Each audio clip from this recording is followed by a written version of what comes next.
Hey everyone, this is Brandon, also known as Mystic 7. Yes. You're going to tell us why the 7's there in a second. Okay.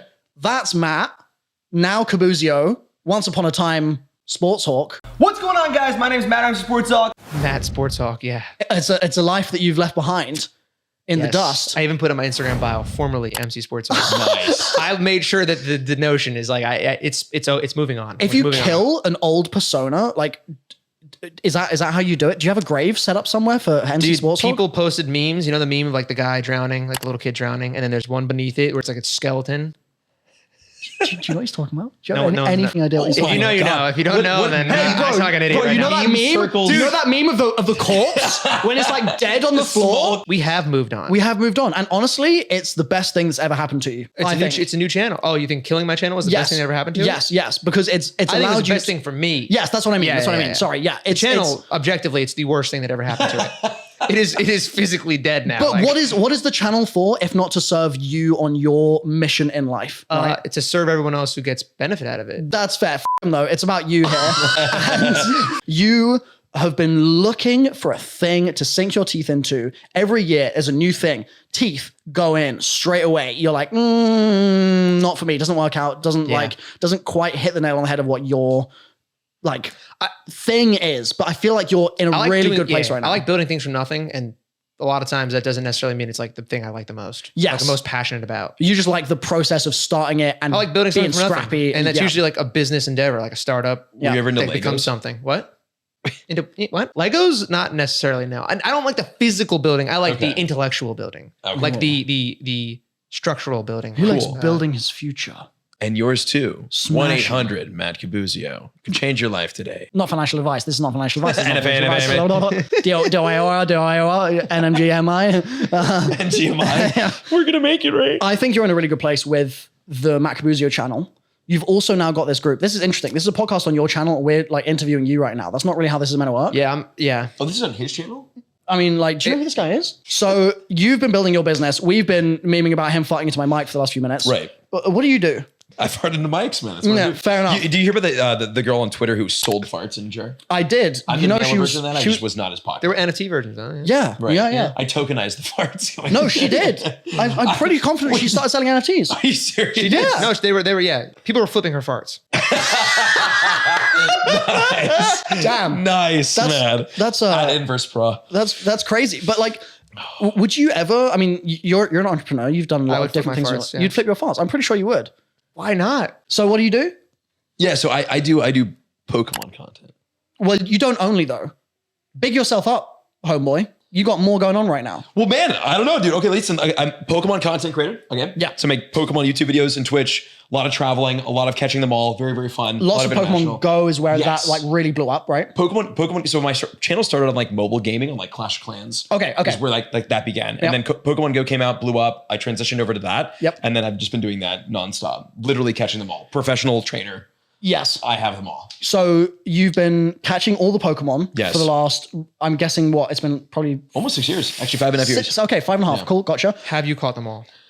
No, actually, I've not. Well, he sucks at his job. That's crazy. I So- suck at my job. There's Yeah. one in France that I don't have quite. Honestly, get out of here. Oh. Like, why are you here? Damn it. That's what I thought. Yeah, I mean, it's yeah. So you've been catching them all. Yes. Very good stuff. And then you realized that you wanted to catch all the NFTs. Is that right?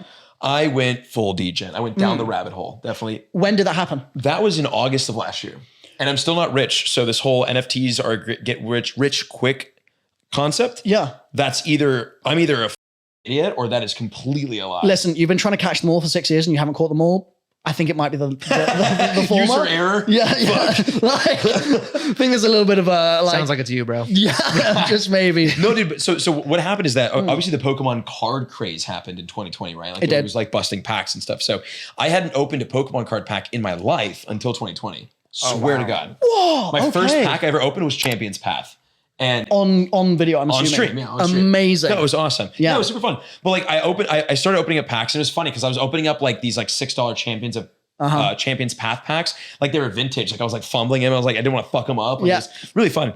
So I got really big into that, but I just got like addicted to it. Like I love buying vintage packs. I bought vintage boxes. I like the idea of the chase, you know what I'm saying? And then I like the idea of having like a rare collectible, right? Like I have some really sick, like I have like a first edition PSA 10 Neo Destiny Shining Charizard. Like it's like so fucking cool. You know? A relic. Right. But I like that. I'm like a little crow, you know. I like collecting things. I like filling my nest with cool And little also, shiny shit. it sounds like what you've done really efficiently here, and I respect the hell out of this, is Waste all my money on things that might not have value. No, more so you've been buying these Pokemon cards, right? And they're just little cardboard pieces of card, Literally. right? So like trees have been cut down to like create those cards, and like that's crazy. You're like killing trees at a very slow rate. Right. You've been like, how can I make this more efficient? Yeah, we found ways to speed up the decline of the environment. It's and I can't time to say mint. I've been more proud of myself. Yeah.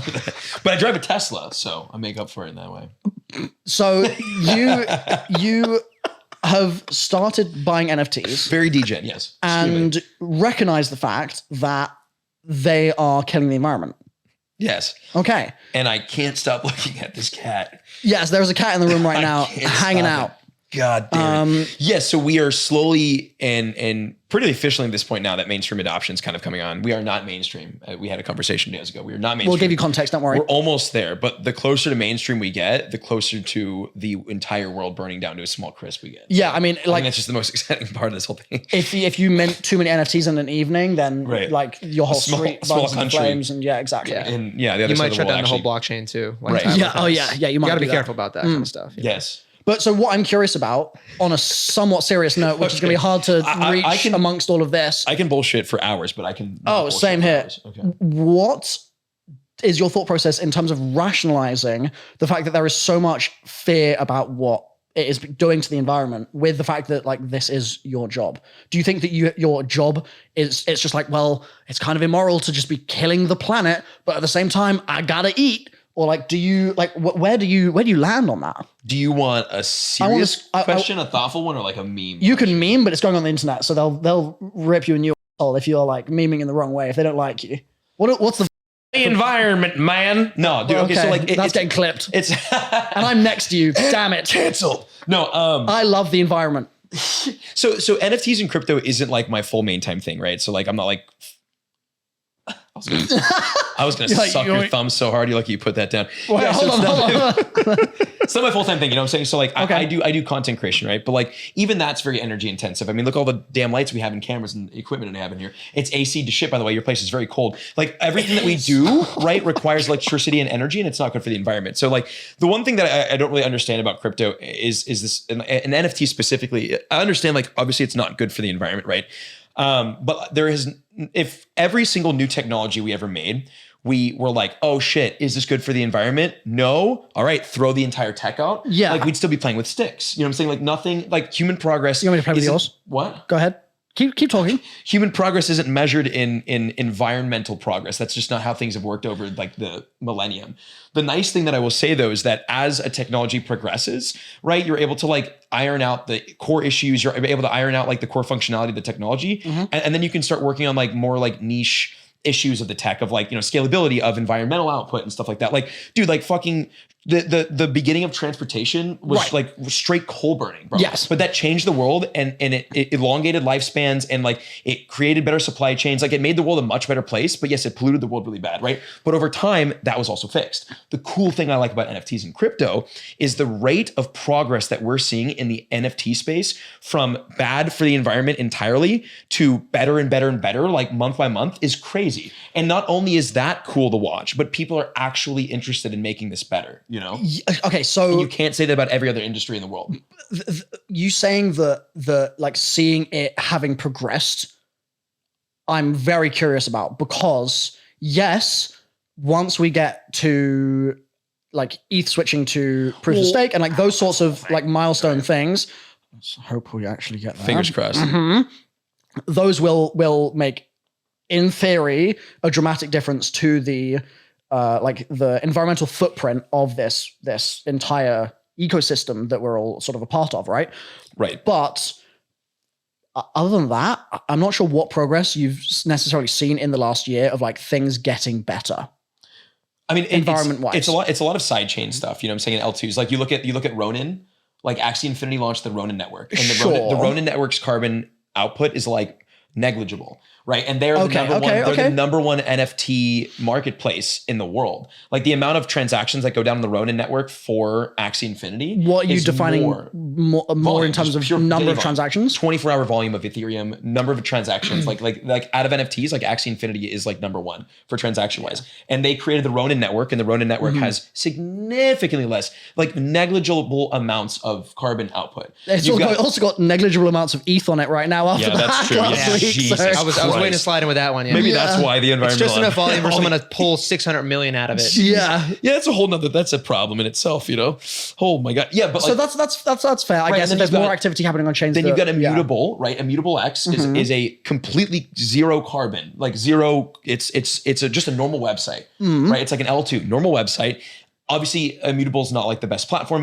Like these things are brand new pieces of technology looking to create a band-aid to an issue that's also brand new. Like it's not going to be perfect. You know what I'm saying? So do you Polygon think as well, AVAX as well, Tezos? Nobody fucking uses that. Well, like, Tezos for like one of ones and stuff like that.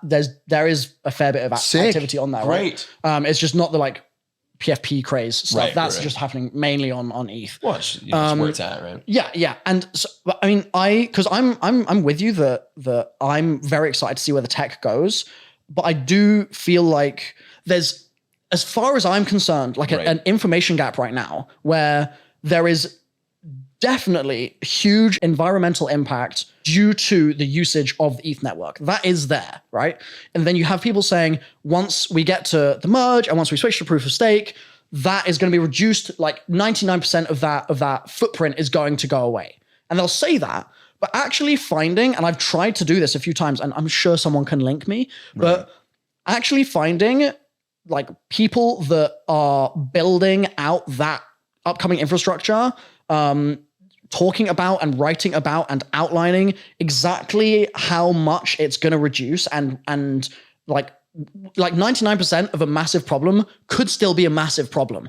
Like it might still be really bad, especially if ETH then picks up and ends up being like globally adopted. We are going to get to a situation where like, yeah, you shrink it to 1% of its current size right now, but then that environmental impact could still grow significantly. I don't know. I think the question is how little of an environmental impact before something becomes socially acceptable. Yeah, it's an interesting question. Every other aspect of human existence, every other aspect has a significantly larger carbon output than even Bitcoin does. But that's not when like is it just validating the Bitcoin network uses more energy than like a small country?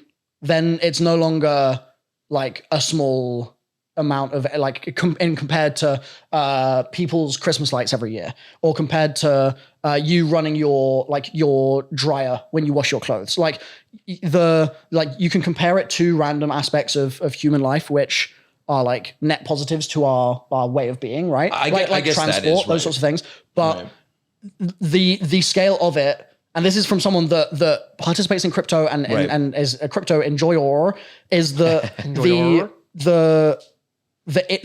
size of the impact, the scale of it is outsized compared to what currently is happening on these chains. Like, or at least as far as I'm concerned, there is a huge amount of energy usage happening. Definitely. But I'm thinking the big picture here, because I agree with Brandon. It's like when you compare it to literally anything else, it's so small that I'm failing to understand like what the argument really is here. But it's it's not so small.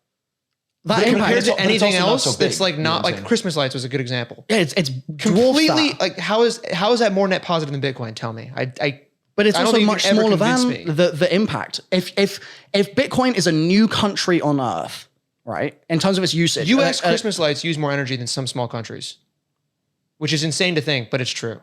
Yeah. So I actually looked this. I did look this up recently. The small country thing is tough because it's misleading because like that's fair. You can find the smallest country ever and be like, got like 10 people in it. Yeah, right. Well, hey man, starting your car in the morning, there's more energy. It's like, dude. Yeah. Like, it's very misleading. You brought up a bunch of points. Like there's so many things that we use that we don't need to use necessarily that use way more energy and provide, in my opinion, at least way less value.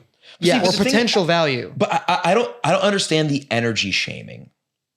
you know? Well, so okay. Let me the argument of let me- like if it people- does use like Bitcoin's never going to not be proof of work, right? So let's go with that example. Right. Yeah. That's fair. It's if it keeps scaling, which I imagine that it will. I think we all probably to some degree think that it will. It's going to use more energy. Mm-hmm. At some point, that has to incentivize getting cheaper and cleaner energy, Well, isn't that already happening? which is not, in theory, should be a good thing, right? I mean, it's the same thing like Tesla. Like they're trying to find cleaner energy, trying to But find ways I think- to not pollute the earth. This is one of the points of FUD with it, right? Is that you've got all of this energy that's being poured into Bitcoin. Let's say, let's not go to ETH or anything. It's being poured into that, and that gives you essentially an economic security budget, right? And that is an incredibly powerful thing to have this very difficult to attack like consensus network, right? But I think the problem a lot of people have is that network with all this massive cost, they're like, why is that so important right now? And granted, we see use cases for it here and there. Like, for example, donating to Ukraine right now, there's been a lot of crypto donations that have been happening, and that's really cool to see. But and especially in the face of like Canadian banks freezing people's accounts with the trucker protests that were happening recently, like those sorts of things. Being 8%. Sorry? Inflation being 8% in the US. I mean, you see a lot of different areas where a non-nationally controlled like monetary network of some description sounds like it would be a really, really useful thing. But when the cost is that great, I think a lot of people are like, is this an insane budget for this very sort of What do you mean thing? when like, the cost is that insane? The cost of the energy environmental usage? impact, yes. I feel like the fact that here's another example, right? Like I hired someone from Indonesia to do a smart contract. You hired someone? Yeah. Okay. Trying to pay that person through a traditional bank system would have been an absolute nightmare. Yes. Fair. I paid it with ETH in 30 seconds. Done. Good to go. We're all straight. Like to me, that is very clear value. Sure. That is game-changing value. Right. For international transactions or any use case you could come up with. Like those, there are endless amounts of them. To me, I think there's some merit there that's like, yeah, the small amount of environmental impact, at least right now, is worth exploring to see if we can make it better. And it does have value. Like I think the trade-off is somewhat worth it compared to other things. But I think the question that people would ask is why in that payment to that person in Indonesia, right? Why does that need to be on a blockchain? Why is the blockchain there the thing that is like making that like it's surely something that is achievable through other means. It just happens to be that your bank sucks, which is the case. It's not my bank that sucks. No, it's yeah, the system I in get general it. that sucks. I agree. Like, it's impossible to navigate. But does the thing that I think a lot of people stumble on is they think they say yes. It sucks if I want to send a significant amount of money, like 5-6 figures or something with my bank. I try and send the money. I have to be in calls with them for 3 hours that day. They call me in. They need all my ID. They need proof of where I live. They need all these things. And then they might still say no. And like, that's messed up. I agree. But I think that a lot of people stumble on the fact that they think there surely is a solution to that also doesn't need to be on a blockchain. Like why what? hasn't it been made yet? Like what solution? Why is it not a solution? I don't know. It's like Yeah. it's a basic. If you have the solution in front of you, why? What is all this like? What is all this like? Oh, I know that this is a solution, but no, this isn't the solution. It's like, what do you know? What's the solution? Okay, so an example, right? That I could see someone saying, they could say there's companies out there, like let's say like Wise is one that I've used. I know that we've used that because I've paid you with it. I've used Wise a before. lot. Yeah. So like with something like that, that is so for context, Wise is basically a platform where I, with a UK bank account, can say, I want to send money to a US bank account. I'll put in their info for Wise. Okay. I'll send money to Wise, and then Wise will do the currency conversion, and they'll send the money onto the person, right? So there's sort of a third party in that transaction. I mean, that sounds nice, but like, still, crypto sounds more attractive than that because it's just A to B. You know what I'm saying? Yes, It's so much. I think that's fair, but Wise is one of these companies, and like I think there's been some Wise FUD recently. I don't know the details, but like it's still a service that I've used a fair bit, and it's one of those things where like there's a load of issues with the traditional banking system, but there are like fintech companies that are startups that are sort of emerging the last couple of years that are trying to fix problems in that space. Right. And they're not using the blockchain necessarily, and they are making meaningful impacts and solving problems. And so maybe there's something there where they can start to get their A to B thing figured out, and it's like it's not going to be at the cost of the planet. I don't know. Yeah, but like, what's I mean, like you're so okay. If I send a Bitcoin transaction between me and him, Yeah. right, there's a clear environmental impact for that. But like, if I use a bank account, Well, it's almost not even sending. Like, I feel like it's actually a bit of a misnomer to say that just sending the transaction has. It's more like mining because the- yeah, I mean, it's the chain is like the blocks are getting processed no matter what. Right. So like, it almost doesn't matter if you're actually using it. It's just there. So right. like yeah, but like the traditional banking system, like that has obviously it's much larger than the Bitcoin, so it's kind of a silly comparison. But like much larger carbon footprint and much larger energy uses than the Bitcoin network does, like the financial system that we all use and participate in today. You say much larger, it's actually surprising when you look at them compared. Like, yes, but I don't think it's on the scale that you would think that it would be users, if you were to scale if you Bitcoin looked. usership. Yes, exactly. Yeah, I think that when you make that comparison, the blockchain side of And things that's is fair enough. very outsized in its impact. It's like much bigger. I'm curious what that would look like though. If you actually like Scale If they model were it. Yeah. equal users, what the difference between the carbon footprint would be? I'm sure. It'd be Oh, massive. it's disgusting with Yeah, blockchain. I'm sure it'd be like massive. 100%. right crypto. now it is. Yeah. But what will it be when it gets to that point? Right. And that's the thing. That's why, like, I multiple times. Which is why I'm like, I don't- why I don't is this an like- argument in the first? Like, I don't it's like hard to know until we really non-pessimistic know. FUD. A big, I'll shift a little bit here. A big thing that I dislike about like this whole conversation of NFTs in gaming. Maybe we'll flip the script. Okay, sure. Yeah. Like there's a lot of people like Asmongold and like a lot of people like big names who Shout came out out. Asmon. Yeah, right. No, great guy, very iconic. But like a lot of people, big names, very big people. Like even I guess I'll stop name dropping. But like big people in gaming, very successful people who came out and who've said like NFTs in gaming are a dumb idea. Optic Hitch. Optic Hitch is a fucking no. I love him, dude. He's got his eyes, man. I could lose myself in those. You ever seen his eyes? Maybe I thought we had something special. Yeah. Well, you don't have his eyes, so man, I don't tell you. Get better eyes. let No, me but like work on that. a lot of people in gaming come out and they're like, "Yo, NFTs in gaming are stupid. It doesn't make sense. It's a shitty idea." It's like, how do you know, dude? Like it hasn't been tried, man. Like there's no use cases. What are you a fortune teller? You've been in the future. You've seen this doesn't work. Like how are you just predicting the shit doesn't like how the I guess arrogance of people to assume that they can predict the future of technology, right? Whereas 100 years ago, we could not predict. But you're also making a 10% prediction. of the jobs. You're making a prediction that it's going to be good. They're making a prediction it's going to be I'm bad. not making a prediction it's gonna be good. Okay. My approach to it is that we don't know. You wanna fuck around and There's find out. potential. Yeah. Okay. Like why Yeah. not? Why not explore that? Because it's already being used. It's already working, right? Like there's already use cases, and this is new technology. Like this shit's been around in gaming for like a year and a half, and there's already good working use cases. Imagine 10 years from now. Let's be careful using the word good. Is crypto gaming in a good place right now? Well, what do you mean by good? Exactly. That's what I'm asking you. No, okay. So if you're going to compare it to traditional gaming, no. I mean, Mm-hmm. good as in like a brand new out of the gate technology, right? Has been applied to a gamified sector and it's worked. Like Axie Infinity works. As much as you don't like the game, as much as the economy has gone up and down, it works and it worked and it worked well. It actually worked. Using NFTs, Fair. tokenizing worked. Like it was a proof of concept. Okay, Now okay. it didn't. I would argue that it didn't really scale that well, and I would argue that it didn't really work out long term that well. Like there's a lot of downfalls with it. It's Sure. the first iteration, of And that's something. also when has the first iteration of something been yeah. perfect? I think You know what I'm it's also fair to say that about basically any game. saying? Anything, Like, any yeah. fucking technology, Yeah, man. yeah, How many yeah. planes crashed before the fucking Wright brothers got it right? You know what I'm saying? Like, come on. Mm-hmm. I don't know. Is that historically accurate? It might not. Be. Who knows? It's But like, it's got to be. right, Yeah, yeah. but you know what I'm saying? It's like I just think that like I don't sure yes I'm a fucking NFT gaming maxi whatever, but like I also don't like subscribe to the like, oh, this is the future, this is it, this is gonna work, it's 100%. I think that there's merit to it, I think there's possibility to it, and I think that anything that could be, why not try to see You want to if it run could? the experiment. Yes, You want to run man. the. Okay, so that's because we've never yeah. gone anywhere as species without running the experiment. That's very fair.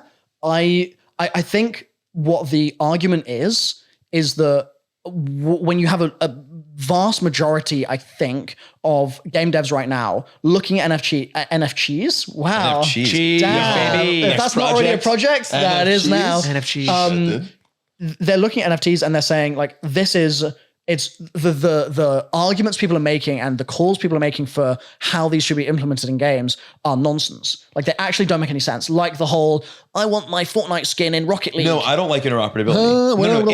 Interoperability. But That's like a very maxi. I agree. But real quick though, like that argument has been shouted from the rooftops by all sorts of people. I mean, you've got like I forget his name right now, Mike Shinoda, I think, Linkin Park guy, did this big thread and he was like, yeah, I'm super into NFTs. And like, just think about how you can do the whole interoperability thing, right? And it's like, this is as recent as maybe 3 months ago. Like this is not, of course, like this is not 9 months ago. This is not a year ago when like people were like, oh, NFTs are like so new. I don't even know what the like acronym stands for.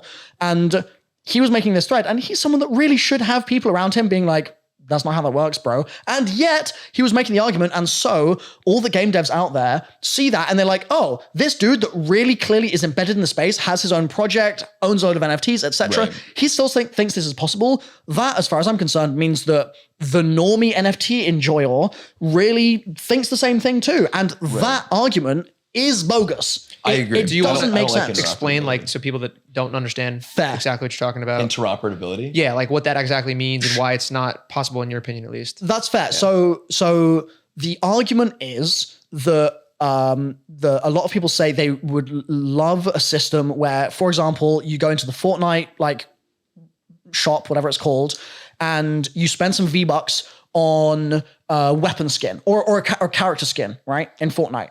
And then you have your MetaMask connected to Fortnite in some capacity, and you then clearly can provably show that you own that skin in the game. But not only can you do that, you can then also connect your MetaMask to some other service, such as, let's say, a new Harry Potter game that comes out, right? Imagine. And that equivalent thing, that asset of some description, whether it's a skin or whether it's a gun or whatever, is then in the Harry Potter game in some way as well. Or the argument could be that it's not the exact same thing, so you don't get like your shotgun from Fortnite in Harry Potter, because that wouldn't really make a lot of sense. But maybe the Harry Potter devs create something that is the equivalent of the shotgun like in the game. Wand with your like same a skin. Wand, yeah, exactly, like a wrapped wand, let's say.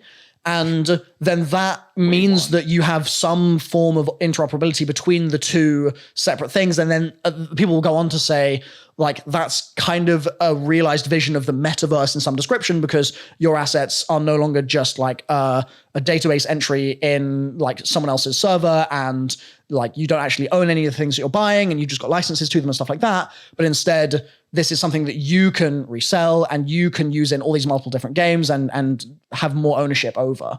So that's the interoperability So the issue there, technologically, is it's realistic, right? Like technologically with blockchain, that's realistic, but I don't think. Well, no. Works. With blockchain, it's realistic to have an item like a token on chain. Sorry, conceptually, not technologically. Yes. Conceptually, it's totally valid to have a token on chain that has uses in multiple areas, and you just connect your wallet, and in one area it does one thing, and in another area it does another. That's totally conceptually fine. There's no reason why that couldn't work, and it will happen, and it will be cool. There will be plenty of stuff where that is a really cool thing. I'm confident that I'm at some point, and you're going to be able to do this as well, and you're not, because you're not going to be able to make it. You're going to be able to log into something with your MetaMask and use your cryptode in one game, and then you're going to be able to log out of that game and log your MetaMask in somewhere else and use your cryptode somewhere else. Like, I'm confident that will happen. I think that is like almost definite, right? But where game devs will draw the line, and I'm glad that you this got is me why I wanted to to make mention this this, distinction, because it's the way now you're describing it out, right? Like, it's a very, very minor difference. Right. Yeah. But it's a huge difference. Yeah. From like a coding standpoint and like a legitimacy standpoint, Where, it's way different. Yeah. But the way you're describing it, to most people, myself included, it doesn't sound very different. Right? Okay, that's interesting. It's very important. That's why I wanted you to explain it. So from where game devs will draw the line is if they create an asset in their game, right? Let's say actually, I'll use that example in a second. Let's say they make an asset in their game. They make their Fortnite shotgun, right? Creating that asset, like that asset is built to work in their engine. And there's a good chance it's not just built to work and nice and clean. It's quite possibly hacked together. There's stuff in the way that they've designed it that is like, well, it's kind of a miracle that this is actually functional in our own game, but we're putting it out anyway because that's how game dev works. Everything's held together by bits of string and sticky tape. It's a mess. Genuinely, you ask any dev, they will confidently say that. And the idea of taking an asset from one engine built in one way, that's one file type and all these things, and then that just working in another game genuinely makes devs, like, they will laugh in your face. Yeah. They just will. And it goes so far, like the extent to this of, you see games all the time, I'm sure, that are remastered, right? You'll see games where, like, let's say a map came out in a game in an old Call of Duty, and then they bring it back a few years later, right? We think, from the player perspective, it's a copy and paste job because it looks like a copy and paste job. The engine hasn't changed that much over the years. COD still feels like COD, still plays like COD. Certainly between the years of, like before this new Modern Warfare engine thing that they've got going on right now, between like Modern Warfare 2, Modern Warfare 3, they feel like pretty similar to the same game. Like the underlying tech feels pretty damn similar. And so there's people out there that will as a fan say, surely you can just like drag and drop the files that you made and like that will work, right? A lot of the time, you are totally remaking the things. Right. Like 100%. It's actually more work because you're trying to completely remake the things, and then you're also trying to follow specifications for stuff that worked in the old game that might be more difficult in the new engine, even if the engine's only changed just a little bit, or even if the way that you're building the levels and compiling the levels and the dependencies that you've got in the libraries that you're using in the code, like all of those things might have only tweaked just a teeny tiny bit, and that could still mean that you have to do infinitely more work to recreate the whole vision. And that's a game studio who know how to use their own tools and who know exactly what they made a couple of years ago, and they've got all of that knowledge. And even then, it's a nightmare. It's a total ball ache. And I'm speaking from like knowing lots of devs that have like cried to me about this. Like, it's a pain in the ass. Yeah. And so the idea of being forced to do that between different entire studios that don't even know each other, they can't communicate in any way necessarily. They're trying to make this thing interoperable when it doesn't even fit in your universe. Right. It's a non-argument. Right. I think some people just don't know the difference of what you just explained versus, for example, you have a sandbox game that someone creates and there is a standard, let's say, right? Yeah. That Fortnite and Call of Duty both make certain characters as like a partnership for the sandbox that will work in the sandbox. Yeah. So in that way, yeah, you could have a Fortnite character playing with a Call of Duty character in this game where they're both made to be working in this game. Right. But that's, you know, like that's not, it's not going to be crisscross all over the place where Harry Potter's and Fortnite's and Call of Duty. Right. Like, it's not going to be like that. And so that's the difference, I think. Yeah. Sometimes gets lost in translation, maybe on Twitter especially. Very much so. That you did a great job of explaining. Well, the addendum to that is that with the Cryptode, that is one of those things where I do see a situation. He's got it on his watch. He's got it on the watch. I do see a situation. What's his name? Norman. Yeah, that's my guy. There you go. So I do see a situation where, because the Toads community and Gremplin and all the folks working on that are so focused on just like transparency and trying to shared IP. Yeah, exactly. Like trying to, like, their CCO, they're trying to really make sure that the Toads can be used for to do cool things. Right. Like I really think that that's like a foundational underlying kind of ethos of that particular NFT project. And it's the sort of thing where I can foresee them seeing a new standard that someone is proposing of like, hey, we're making this game, and in order to get our stuff into the game, you just need to create assets in this standard, and then yes, it will work. And maybe some other crypto projects, crypto games or whatever, then also use it. I can see that happening. Yeah. It's just that thinking that these AAA IPs, these behemoths that are so enormous and making such complicated games are so hard to make these days, thinking that they can just share assets, unfortunately, is not realistic. You said behemoths? Behemoths? That's one where... I was like, wow, that's a very different way to pronounce it than I've heard. Fun fact, I did some sponsored videos for EA in like 2017 for Battlefield 1. I'm actually in the game. So like my videos are in the game. Like I met a celebrity today. Right. All right. I don't know who these guys are. Scum. From the streets. EA Sports. So I was in I'm Battlefield, but you can't find me in the metaverse. Yeah, right. I'm not interoperable. facts. So I'm in the game, and there's a blimp, right? A You're the blimp? You're on the blimp. It's my face. Yeah, right. Sorry, go ahead. So it's being taken down, and they have a name in the game, which is Behemoth. Behemoth. Behemoth. You said like Behemoth. Behemoth. B-mouth, yeah. Behemoth. Behemoth. Behemoth. B-mouth. What do you call it? Behemoth. Behemoth. Oh, that's what you call it? Yeah. Oh, I'm not even sure I this is said the right way to Behemoth. Be a moth. Be a moth. There you go. Be a moth. Listen, you can be a moth today. Call 1-800-MC Sports Talk. So, I said it wrong in the thing. And so anyone that's ever watched those tutorials in Battlefield 1 and has sort of seen that particular bit of it has seen me saying, Be a moth. be a moth. That's great. That's crazy. Yeah, I caught that one. I was like, wow. Wait a minute. Listen, Wow. those That's a tutorials are interoperable because they're just MP4s that I sent to EA. So if you want to put those in your game and you go. explain how Battlefield 1 works, Perfect. you can you do go. that. Perfect. Yeah. I like to draw it back to like the gaming side of things. Like I do think that there will be a lot of really cool stuff that comes of the space. I can promise it because I talk with. Okay. I'm talking with all the teams Yeah. behind all the very cool games coming out over the next 18 months. And there are some really cool games coming out with really good intelligent use cases of NFTs and crypto tech. So let's. And interoperability is not part of it. That's really interesting. It's not. It So- shouldn't be. I don't like interoperability. Let's give a quick before we talk about any of that stuff. Yeah. Let's give a quick outline of where things out to are our at sponsors. right now. Shout out to my sponsors. So right now, Yes. in the scene, Okay. you've got Axie. Yes. You've got a lot of games that are actually before the games There's not a even lot of out. They're like playable games that you could do. there are a handful. Yeah. Right. There are a lot of Ponzi's. Well, there's a difference between play and earn gaming and GameFi. Give me more. Okay, so play and earn gaming is a video game that you would normally play with either a tokenized aspect to it, like an earn aspect, like Axie Infinity, where like with Axie Infinity, basically the higher in MMR you climb, the more SLP or cryptocurrency you generate per win in the arena. So that's like a tokenized way of doing it that Axie Infinity does. And then there's NFT related stuff to where like there's a game called Guild of Guardians. They just dropped their pre-alpha. It's been very fun.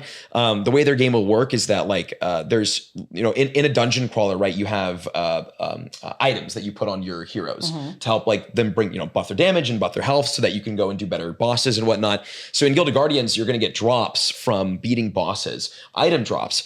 And those are NFTs. So let's say you get like a 1 in 1,000 item that's worth like 10 grand, like lit, you know what I'm saying? You just made 10 grand on an item drop. This is Cool. theoretical, but like, Yeah. that's how they're doing it, like they have a token as well, but like, it's going to be a lot of like NFT, RNG, NFT generation that you can either use on your people or you can sell in the marketplace. Like there's a lot of games doing that. And then there's GameFi, which now, everyone defines this differently, but like I define it as gamified DeFi, right? Gamified decentralized finance. DeFi is, there's a lot of DeFi Ponzi's, you know what I'm saying? Name your favorite DeFi Ponzi. Like This guy Mystic 7, he's my favorite Ponzi baby. like there's a lot of them, Yeah. Rome and all these all these DAOs and stuff. They're all Ponzi's, right? They're not I think also too like the word Ponzi in the traditional world is like a very, very like evil, dark, a small group of people win. Everybody This is loses true. big. It's a good point, actually. In the crypto space, Ponzi is used it's a very different term and it has a Yeah. very different way of like Ponzi. I've seen Like people saying we Ponzinomics. should stop using that word Yes. because it gives people that aren't in the crypto space the wrong impression. A very bad Whereas impression. it's like an endearing thing in crypto, Right. weirdly. Like we 'Cause, all like- love our Ponzi's, Yeah. which sounds insane Because because they're technically Ponzi's, but like they're not Ponzi's in the traditional sense to where like they're super evil and milking and like everyone loses except for like two well, people. some are. I mean, there's scams. They're everywhere. certainly right, out there. right, definitely. Yeah. I mean, there's like pumping up scams. Like the scams. Well, that's a whole other thing in the crypto space. Mm-hmm. The scam issue is a really big issue. That's got to get fixed. But So gamified DeFi is almost like Ponzinomics meets gaming, Mm-hmm. to where you use NFTs. Typically, the way how it works, you buy NFTs. Mm-hmm. And then you stake them like you would stake a cryptocurrency. Mm-hmm. And then those NFTs that you stake then generate a currency. and you can use that currency in different strategic gamified ways to progress further into the game. So it's an in-game currency that is also actually in tradable your wallet. cryptocurrency. Yes. So just off the jump, you're currently playing Eternal Elves. and you're mainly playing Raid Party. Okay. And these are two of the biggest ones right now. Is that fair to say? Yeah. Two Elves has fallen off a bit. Matt's lost money in that one. It's becoming slightly illiquid and it's freaking me out. Okay. God. Either way, these are two Like popular names like Ether Orcs and Wolf Okay. Game, like these Yeah. are like bigger ones. That Okay, people play. okay, perfect. Yeah. So in these games, if you're totally unfamiliar with what this like is associated with, would it be fair to say you can think of it as like, did you guys ever play RuneScape? Oh God. If I say no, I'll get in trouble. You didn't either? I didn't Fuck play yes. it. No, I did not. Normies. So, or maybe it's me, the normie, for playing RuneScape. I don't know. No. I think Anyway, we're the like, normies. if you're in a RuneScape or you're in like a WoW or whatever, right? You're in some kind of MMO. Something I used to do in RuneScape is I would like harvest rune essence all the time. I would go and like mine my rune essence, and I would get my rune essence. I would get it on the bank, and I'd go to the Grand Exchange and I'd sell that shit, right? Or I'd make my air runes and then I'd sell them. So I'd do a thing in game and then I would sell them and I would make some gold. The similar thing is happening here. You're doing an in-game action. You're like killing an enemy, for instance. Right, You might be like going on a quest. You might be doing like some kind of activity. And it's just that the kickback is not just gold in my RuneScape bank account in Varrock, but actually it's like real money, essentially. Right. It's just in whatever token. So for example, in Raid Party, it's confetti. Right. In Elves, it's Ren. it's Ren, okay. And so you've got this currency then that you could just sell at market and just get ETH or get dollars or whatever. Right. Or you can reinvest it back into the game, because the things in the game are each action in the game is its own currency sink. It's a sink, yeah, Right. right. So your confetti, for instance, could just be sold at market for dollars, or you could say, well, I want to go on another quest, and maybe going on the quest is going to cost some confetti, or maybe like, Or you want I to don't know. upgrade. The way that Raid Party works is Yeah. like, you know, you have fighters, right? You have a team. You have a Okay. team that goes into a raid dungeon and battles a boss, right? Yeah. It's an idle MMO, which means you stake your team Yep. and you don't do anything, and they do it for you. And they the just game runs continuously itself. auto attack and Exactly. kill monsters. And they're just constantly doing a set amount of damage. And that amount of damage determines how much confetti you generate per hour, right? So you can take your confetti, you can sell it, or you can take your confetti and then you can use it to summon or generate new NFTs, more fighters, Yep. Or upgrade the fighters that you have. Like, you know, there's sinks. So, and then this is Ponzi-nomics, right? Like Yep. the more confetti that you buy or generate and spend on your team, the stronger your team gets, which means the stronger your team gets, the more confetti you generate, which means the faster you make confetti, which means the faster you upgrade. You know what I'm saying? So, Okay, like, so snowballs progress. Is this pretty similar with Elves? Almost identical, yeah. Okay, okay, perfect. They're all the games work same pretty thing. same. Yeah. Right. But really what you're doing is you're racing time. Exactly. Because the difference between this and RuneScape is that RuneScape, the value of the money is the value of the money. These are so new that like the actual value of the money fluctuates dramatically day to day. So like Ren 2 weeks ago is worth 40 cents. Now it's worth like half of that. Yep.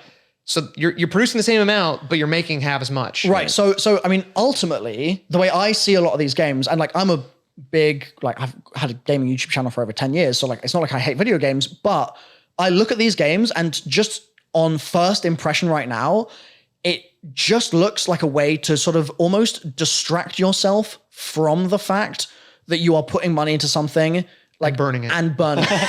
Yeah, lighting them on fire, baby. That's the fun part about it. What's interesting about Unless this, you pull out early enough. That's true. Never pull out though. I would say this, I would say right now, a lot of the games, at least GameFi games, Yeah. These are not for Web2 people. they These are are for they are crypto, they are DeFi, quite hardcore close to junkies. gambling, I would say. Right. okay, perfect. So I want to Right. sit on this point for a second, okay? These are not video games. A video game, Yeah, these are not video ultimately, especially if it's, let's say, RuneScape, okay, has a membership, right? You have to pay to use, or EVE Online or whatever, right? You've got a membership you need to pay. Wow, same thing. And so there is an argument to be made, I think, that you are putting money in and you're burning money. You're not getting any money back. You're just clicking on your screen. What does that do for you in your life? Right? Like there's an outdated at this point boomer argument that says that, right? And so you can apply that similar thinking to this and say, well, like you're just clicking and like getting your characters to auto attack, and then But- you're like burning money. And But you're if generating money though. You're yielding. This is a yield farm game. It's that is you're not having that is not the fun. well, okay, let's talk about the fun. I know where you were going. I knew where you were Yeah. going with it. Just get there. So I'm having a great time losing money. Okay, I'll say it. you are having fun. Is that I true? am addicted. Okay, pause. Yeah, no, That's I different. love this. Are And you it's having not fun. Are you, okay. Are you having fun? Honestly, I don't know. I would say because I don't know, the answer is no. I'm having Okay. fun. I'm having fun. Are you having fun? I'm genuinely having fun. Fun. I am seriously having fun with this. I Okay. have it open. The changing of the bosses is fun. The Discord community is extremely active. It's a bunch of degens who are all negatively financially They're all in the impacted with hole. Yeah. Everyone memes about how we're all going to be poor and going to zero. It's a not a fun joke. vibe. All the whales in the crypto community all pop in, so you see familiar names and faces. It's and very laugh fun. as they dump on you. Yes, actually. Yes. No. I have fun with it. Yeah, Pranksy, you've bankrupted this man. Just so you're aware. I don't know if he liquidated the liquidity pool. Pranksy, please, I need you to liquidity pool. No, so like I do have fun with it though. You know, that was a like, cry for help. that was actually a cry for help. a desperation cry for help. Get out. We need way more liquidity. But like, So you're having fun. I have fun with it. Okay, I do. so this is interesting. You, Matt, are suffering from addiction. No, I'm not calling it suffering. No, you're I am addicted to the grind of like leveling up, like building something. It's the same thing with any business. I His love game building is something way from more nothing, effective. but it's Yeah. just gamified building something from nothing. is With the With your lure money of behind I it. could make money off of this. right. Deep down, knowing like every single day that I don't sell is another day closer to zero. so is it wow. Is Maybe it not zero, but like God. way less than the dream that you think you might get to. is that any different to you spending a load of money on some traditional video game? The difference here for me is that I love the space, and because it's so new, I want to like learn on the ground. Like I want to be in it. Like I want to learn the Right. problems. I want to learn what's good, what's bad. Learn how it works. Like I want to be in So the you're trenches. not paying the money because you're enjoying it. You're paying the money Subconsciously, I'm because you're telling like, myself it's okay if I research. lose all my money because I'm learning a lot in the process, and to me that's valuable. If you But didn't I'm have a certainly YouTube channel, not having fun losing money. okay, If that makes sense. Yes. Yeah, right. If you didn't have the YouTube channel, would you No, feel like hard done by for having played the game and lost money? I wouldn't play it. You wouldn't play at all. There was a period of time where when we were doing like video game YouTube content, Yep. I was playing the game just because of the content. That's fair. I wasn't playing it for That's fun a lot of anymore. YouTubers. Yeah, see, It that's started true. as fun, and when it became a business, Yeah. somewhere along the way, it became Right. less fun and more business. And I was like, Everyone gets now that. I'm doing this for the content and not for the enjoyment. And course. that's when it But became like, the this difference- is becoming hard because I don't enjoy it. the difference is that in that situation, if you had not been making the content, you would have potentially been enjoying it at the time. It was the making the content that made you not enjoy it. Yeah. Whereas this isn't the content that's making you not enjoy it. It's the fact that you're losing money. So what I'm asking is, if you hadn't been making content and you've just been losing money, would you be? Hold on. Would there be any enjoyment? This is different though, because- let me put it. Wait. Okay. The way that you're explaining this, you need to watch your wording. Okay. Yo, you're losing money. No. This is an investment, man. But this is If what- You put could argue money- that it's if it's entertainment. if You could you- argue that. No. Gamble. Okay, Think listen. about gambling. You know you're going to lose in gambling. Right. You know you're going to lose, but you still do it. So with Yeah. Raid Party, Yeah. I am tens of thousands of dollars under my investment, right? Tens of thousands. So as in like I have not broken even on my investment because I haven't sold. If I sold my stack, I would be fine on my investment.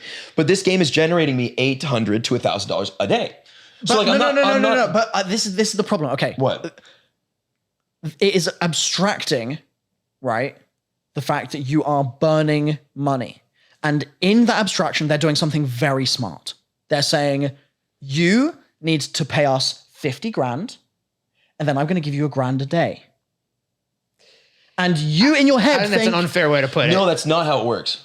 Not at all. You're breaking it down to like an exact example and making it. You're losing the whole like entertainment and like enjoyment value that has Gamified has value to of be it. there.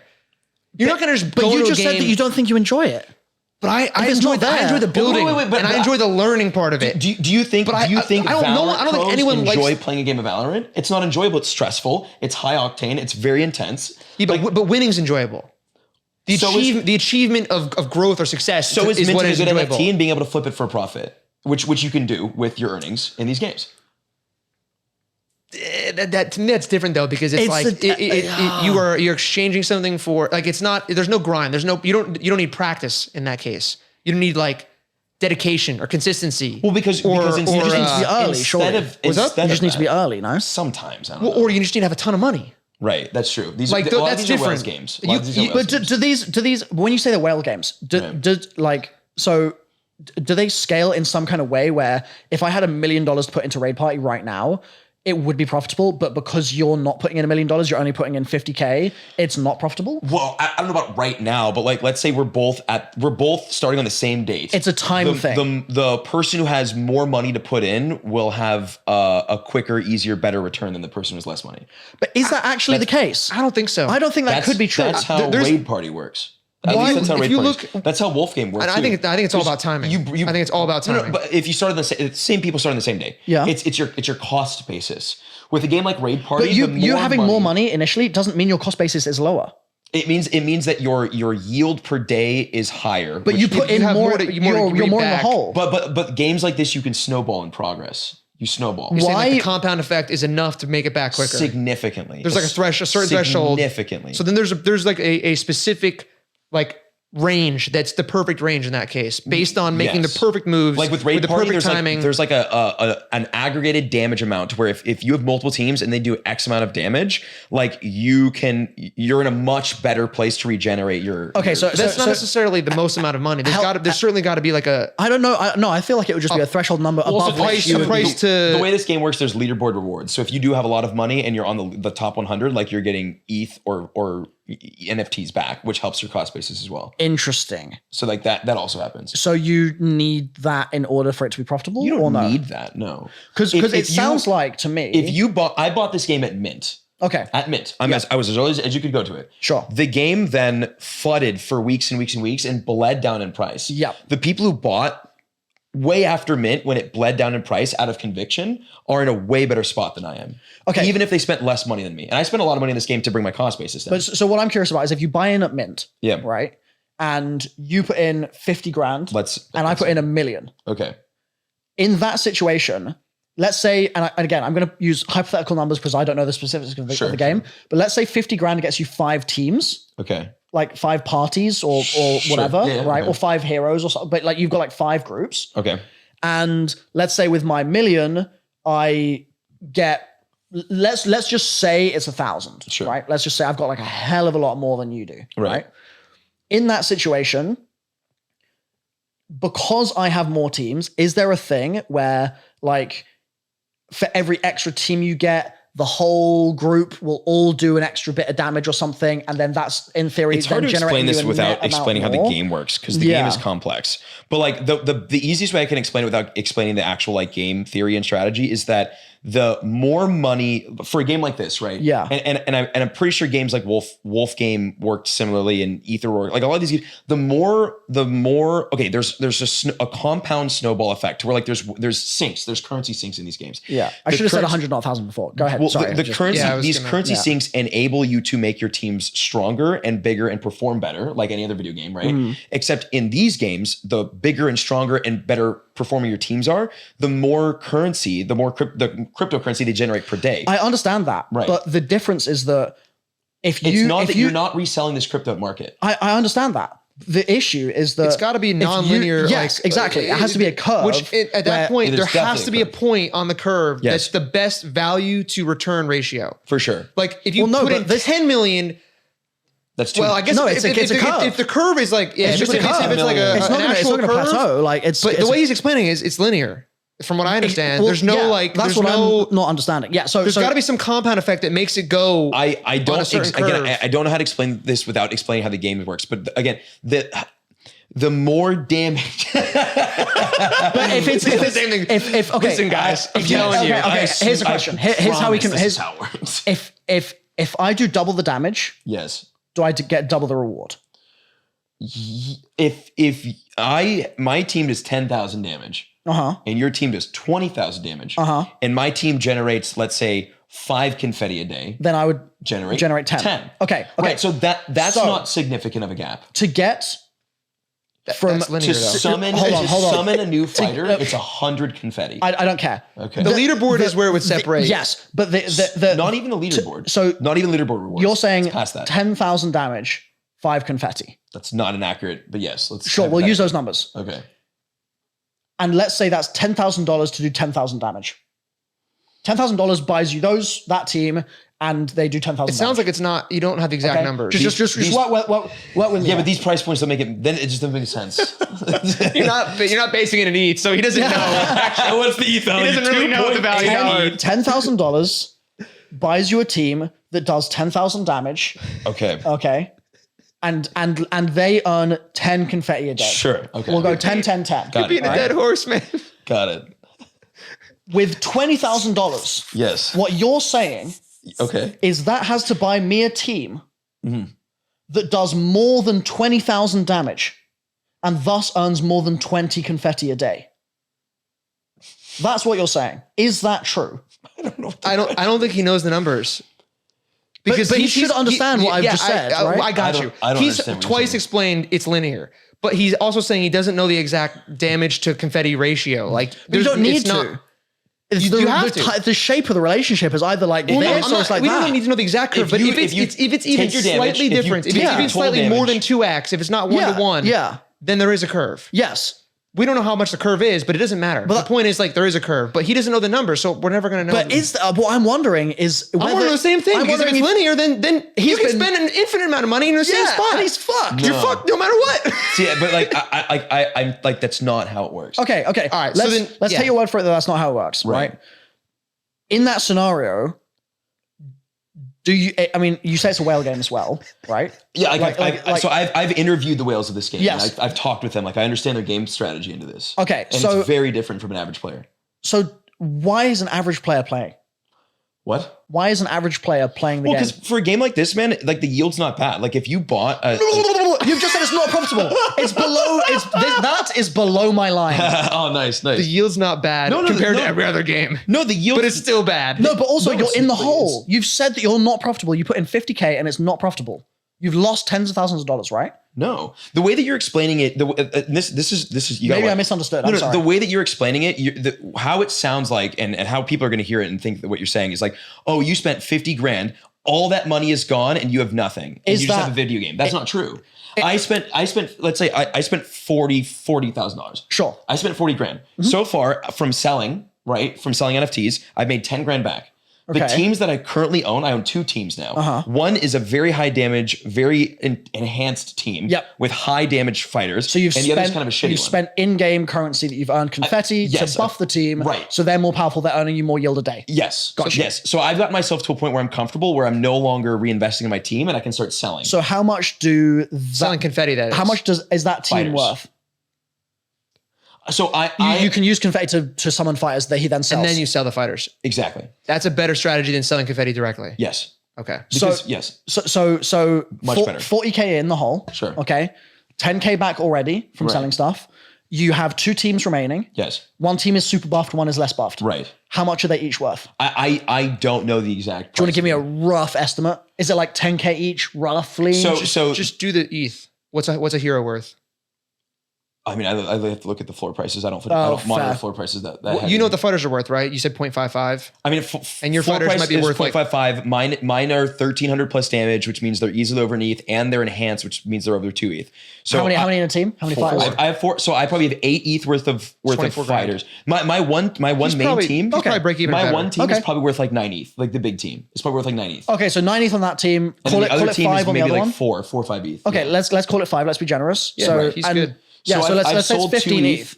and so I have 11 ETH left that I need to recoup before I break even on my investment. And that recoupment is at current floor prices totally possible from selling both those teams, because both those teams are worth, let's call it 14, 15 ETH, Yeah, 100%. which at ETH at 3K is about 45 So grand. with these that's games, going to get you out of the hole. You have to remember that with these games, your yield per day Mm-hmm. isn't your total assets.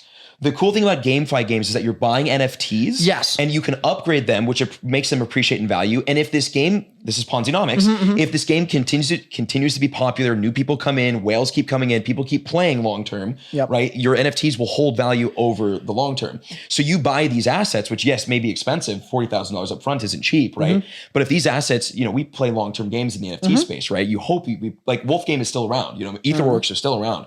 Creeps, some fucking how is a 2 ETH floor still around. these GameFi games still exist, right? So you hope that these games will last for months, because if they don't, they go to zero. We joke about that. And if these games don't go to zero, you'll be able to recoup your entire investment just based off of the yield that you get from your initial investment. Yeah. And then you have your moon bag, Yeah. right? Your NFTs that are still generating you yield. The ideal scenario with these games, maybe I should explain this. The ideal scenario is that you get in early, sure, or whatever, or during a dip, whatever. You put a bunch of money in, you're able to recoup your investment in a couple weeks, in a month and a half. And then after that, it's pure profit. Right now, like if I were to recoup my entire investment and I'd still be able to generate $500 a day in the green, that's $500 a day. That's insane. It sounds amazing. My fear with it is that not everyone wins this game. Someone is definitely losing. For sure. This is Ponzonomics, right? It's Ponzonomics, right? Yeah. Someone is, and many people are going to be losing. That's why, to loop all the way back, Okay. GameFi, it's not really, I mean, it's game, you can gamify anything. It's not gaming. It's not what the Web2 audiences are going to come over to. It's not what people like Asmongold are going to see and be like, oh yeah, I get it now, crypto gaming. Like, this is not it. No. GameFi is for NFT and it's the perfect mix, the midway meeting point between the crypto degens and the NFT degens. Because NFT people and crypto people, although they exist under crypto, really aren't the same thing. DeFi people do DeFi, NFT people do NFTs. Some people cross over, but not everybody, right? Sure. GameFi is the crossover between DeFi degens and NFT degens. I think it will always have a place. I think it will always be popular. I think it will always be a thing. Gaming, Yep. NFT gaming, Web3 gaming is going to look they're going to look like traditional games you would normally play. There's games like Big Time, I think will be a AAA game. It's going to be great. I watched a demo from them. Beautiful. Their tokenomics structure and their NFT structure, beautiful. Like you can be a Web2 gamer, not know what the hell NFTs are, play this game, never know what an NFT is, and play it just fine. Fun game, good times, play with friends. And if you know friends who are NFT people and you end up finding something rare in a dungeon, they can mint your NFT. You could make a couple $1,000s. Who knows? You know what I'm saying? So that is why initially you drew the distinction between the two sort of sectors, because one is trying to make video games and one is trying to make Ponzi schemes that might also be fun. Gamified Ponzi schemes. Gamified Ponzi's, right. Yeah. And so I wish we didn't go on so much of a tangent trying to explain the Ponzonomics end of it, because I think that's the less exciting side of it. But I think it's less exciting. I do agree, and I think there's plenty more to discuss about all sorts of other things, and we could talk for hours about it. It's just something that I know that both of you guys are playing these games right now, and you are way more into it than I am now. Like, this is the first game that I've played. Okay. Well, I also just swept the floor to some degree. This game freaks. Yeah, I was about to say maybe he should be keeping it that way because he's addicted right now. But nice, I've heard of that. I really don't know nearly as much about like the ins and outs of the games. The crazy thing with the NFT space, like with the crypto space, and we've talked about this, is that like there's so many different niches, and each sector of crypto is so deep and so dense, and there's so much to know, so much information flowing around that like you kind of have to dedicate your whole self to it so that you can grasp it. It's right? all encompassing. So you're more into crypto, like coins and stuff as a whole, I guess I would say. It's a bit of both, but it's different. I'm in different spheres to you guys for sure. Right. Matt is way more into like, NFT market, NFT grinding, and NFT tools, you know what I'm saying? Yeah. And then I have attached myself to specifically to NFT gaming, Web3 gaming. Like there's so many different niches to like get into. Right. Yeah. Which is like kind of the hard part about I think like the last thing I want to say on the Ponzi side of things is just because he loves it, dude. I know. He's all about it's because like we're gonna make it. You're wacky, dude. Starting a crypto YouTube channel. Yes. Right. You also separate to that have a new crypto gaming play and earn YouTube channel. Is that correct? My second channel that I've had over the years, I'm just reformatting to be a channel where I upload gaming content for Web3 games. So it's Web3 games on one, yes, and crypto, just whatever degen activities on another. Is that more or less? Or so it's gonna be a mix between crypto degen stuff. I don't have enough time for degen plays as much anymore, I wish I did. But it'll be more educational. I see the crypto content as like a onboarding platform for people who are interested. So to learn more, not get scammed, how to set up a wallet, stuff like that. The second channel that is previously just been a standard second channel that you're making more crypto gaming stuff. Will you cover Ponzi's on there? Ponzonomics. Yeah, see, that's interesting because so Raid Party, I've made a couple videos about Raid Party. I made 2 videos that one went on the gaming channel. Yep. And another one went on the gaming channel. And then I interviewed one of the top players. Cool. Shout out to Andrew, legend. That video went on my crypto channel. I'm still experimenting. I see. Yeah. Because it's gaming, but it's not gaming. You know what I'm saying? Yeah, because it's skinned like a game. It looks like a game. It has gamified. It has game theory to it. But I see in the long term, the GameFi stuff will exist in the crypto channel, and actual games with gameplay will happen on the gaming. That's channel, interesting because as speaking purely from YouTuber perspective, as someone who's very like overcautious about how I talk to my audience. Definitely. Which might sound ironic, seeing as we've been talking about like sucking each other's thumbs in this podcast. You should see what happens off camera. Correct. The fact that I know that like I love a lot of like I'm a crypto enjoyer, all that stuff, but it in a lot of ways it feels very predatory. These games, they really feel like Raid Party. Yes, they feel like they're Ponzi's, man. I know, but you know what you're getting into when you get into it. Well, but that's the thing is, I think a lot of people are ignorant, and on a YouTube channel, I worry that if I was to make a second channel, let's say, and make some videos about Raid Party on there, I would worry that people who just didn't know any better would jump in and be like, oh, but it's yielding me like $1,000 a day. Like, that's crazy. Yeah, I'm 20 grand in the hole, but if I get $1,000 a day, I'll be fine. This example I'm giving literally happened to a friend of ours where he hit me up and he was like, Milo, I've just put 20 ETH. Who, Lex? Okay, well, dude, you can't. No, that's exactly what happened.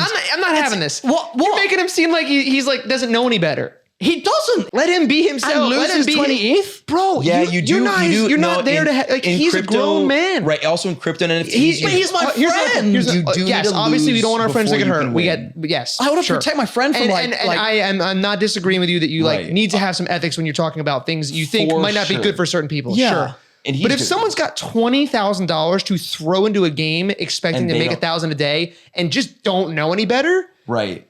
How many people exist like that? I guess you're talking about like Darwin wrote that book for a reason. I can count on two hands how many people exist in the world like that. 20 grand to throw in that have no clue what they're doing. You think that's 10 people in the world? First of all, if they have 20 grand to throw at a game like this, that's this new, that have this like completely like that is unproven of the population of the world, then they have a lot of money to work with, period. Bro, why do you think there's so much gambling regulation out there? Why do you think it's so insane to gamble in certain states? Why do you think that there's like such an obsession with that? True. It's because it's dangerous as fuck. True. People will ruin their lives. That's not 10 people in the world. That's a significant portion of the population. I'm ruining my life right now. 20,000 is actively. If you said 2,000 or 200, I'd be like, yeah, true. 20,000? Yeah, but where are people getting $20,000 to throw a game like that? For some people, $200. You're making zombie sushi videos, baby. It's not like you just whip out 20 grand and throw it at the game. You have to get a MetaMask. You have to understand how to make the transaction. You have to understand how to play the game, how to lose the money. Like you have to think about all these things. And if you're just an ignorant idiot that doesn't know how to do any of that, there's no way you're going to be able to get to the point of actually losing the money. Right. Okay. You need to know crypto to get these games. Okay. And crypto is a very volatile space and people lose money all the time. Like you have to be aware of that. Yes. You know, and you will learn that if you lose money. But shout out Lex, you're not, come on, man. He just did you dirty. I did. He just did you dirty. But I think for justifiable reason, because Lex DM'd me in the middle of the night and said, hey, have you heard of this? And then said you should buy into it and all this stuff. And it was the literal top. And it was the literal Pico top. My man put his finger on the point on the chart and it was down only from there. Now, but Lex is also someone who's not stupid. That's and correct. Is a glorified degenerate. Yes, to very the much highest so. degree. Yes. And has the money to spend. Right. I can't think of anyone else that fits that exact category that also would DM us and be like, yo, buy creeps at 9 ETH. Buy it when the token's at 0.6, the literal top. Yeah. No one else is doing that. I love that. So it's like such a specific example is what I'm saying. I mean, he's to a kid who's watching a YouTube video like my channel right now. Someone watching right now, right? That's in the 13 to 17 age range, that wants to get involved in this, that likes games, that thinks, finance is cool, like whatever. They're interested in this topic. I can't see many of them having 20 grand to throw in. Now, if they have $200, that's still too much to lose. And that could be their whole net worth. Right. There's still an ethical line there that I absolutely agree with you. Like, that has to be adhered to, like thought about, right? And so that's why we're talking about these things like as they are. Yeah. We're expecting to lose money here. Yeah. That's the truth of it. Like, there's not most people. You're expecting to lose money. I really am. You're saying like, I'm not going to make it? After playing the game for 2 weeks, I'm like, this is a losing battle. Like, because the other thing is I'm comparing myself against all the other people in my group that play it. And they have 20, 30, elves, like they're 20, like 30 really grand into in it it compared to you. Right. And I'm like, and every day when I check up with them, I am way behind. Yeah. Like the fact that I was a week late to it after them, I am so much farther behind. It's not even close. Yeah. That curve that applies with the growth is such a real thing. And if you miss it and you're like on the lower end of the curve and it's just a small amount of time between the bottom and the next. So it ramps up quick. Yeah. Do you think? And at some point, if it's not a good game, like it sounds like Raid Party has no like supply cap, which to me is like, get out. Oh, for like. If you can constantly mint new characters, there's no cap. That's an instant path to zero. Right. That's like clear as day. If there's an infinite supply, like at some point they're going to be worth nothing. Of course. So you're battling. You're literally battling time. Right. You're playing against time, and maybe you enjoy the cutthroat nature of it, right? Like I don't know, but with this game that I'm playing with elves, there is a cap, and there is like each campaign has a cap of how many people can play it. Right. So you're battling time, but it's not an infinite. It's like just supply on these things. It's really interesting because like so ultimately you are going in with the expectation that you're going to lose money here. I think that's the general foundation of every investment I ever make. And if you don't have that understanding, don't invest. Right, Good. I think that's healthy. That is the truth. It's not just like this is like the most extreme version of any investment, I would say. 100%. It's the most degen. It's the most. That's why I said the first thing I said was this is the closest to gambling out of anything I've seen. Yes. So do you think it should be regulated in the same way that gambling is? It's going to have to be at some point. Yeah. But I also think. What do you think? Here's the thing. By the time it gets to the point where government regulation actually catches up with it, we're gonna be living in Puerto Rico. Shit won't even matter. Well, you're gonna be dead broke, or we're gonna be dead broke. Yeah, right, exactly. There is no. By the time that happens, I imagine that these games will be in a different era, like a different space. They'll have evolved faster than the regulation can catch up. This is so like cheesy, but dude, it is regulation doesn't so evolve fast. Goddamn early. That we are like in the stages where it's chaos. It's mass chaos. It's the Wild West. So fun. Like it is literally a free for all. These are the fun days, though. You know? That's part of the fun, man. I love this shit. I love being like, yo, I was there when this shit was nuts. Right. And I lost before it was 50 regulated. grand. Yeah, you're either winning or losing big time. You're playing the lottery. You're gambling is really what you're doing at the end of the If we day. don't sell, we can't lose. But I think it's fun, and I especially love to learn about it and be on the front end of the curve on innovation. I'm 100% with you there. So there's like that aspect to it. But the truth is, like, most people are going to lose a lot of money. Right. Well, I mean, that's in like a lot of things, though. You know, that's everything. That's not just. Right. That's just. This is the most extreme example of like. This is max degen. If you were to rank it, it's like bonds, stocks, or bonds, ETFs, stocks, then Bitcoin, then Ethereum, then every other altcoin in existence, then NFTs, DeFi, right. then or NFTs, DeFi, somewhere in there. Right. Yeah. Then GameFi. Like this is the Pico top of the closest to gamble you can get in this space. Before you're fully just on a slot website. Before you're literally going on Roulette and placing a wager. Right. Yeah. Like that it's that close. So but you can feel like you almost made it.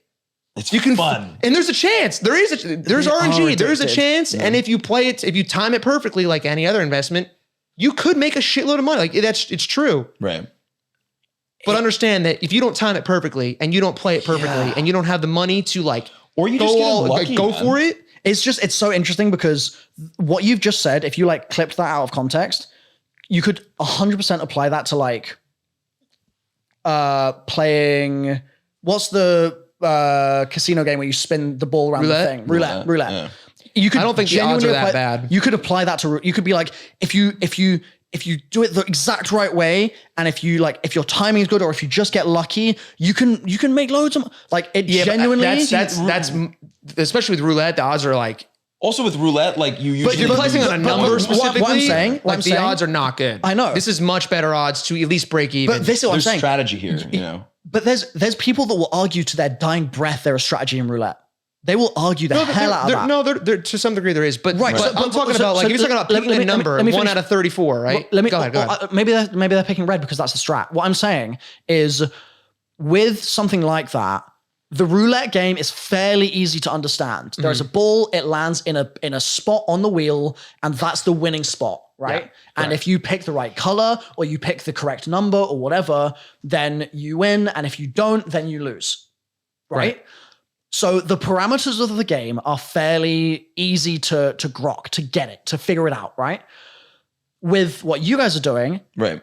what I'm saying is it's more or less the same thing. It's just the parameters of the game are infinitely less clear. They're so much harder to figure out because you're here going, well, mine has a fixed supply cap. But that's the So fun. I know. Every game has its own game theory, you know what I'm saying? Like you just have to learn the game theory. Like once you play the game or at least like read the white paper twice, like it's not difficult. 6 times. Yeah, right, Once exactly. you read the right His paper and brain then is play the game, enormous. fuck it up 4 times and then get it right, then you're good. I've made like 3 videos on elves and I still can't explain the whole game. Dude, I've made so many stupid mistakes after I do it. I'm like, I completely just wasted so much time. Right. Yeah. Like I've messed up a lot. So what I'm saying is And it that hurts. It's financial.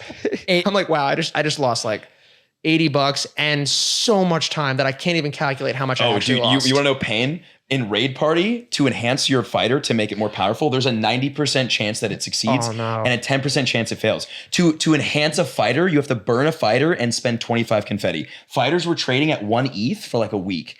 Imagine spending 1 ETH and 25 confetti, which is like another like couple $100, and then it fails.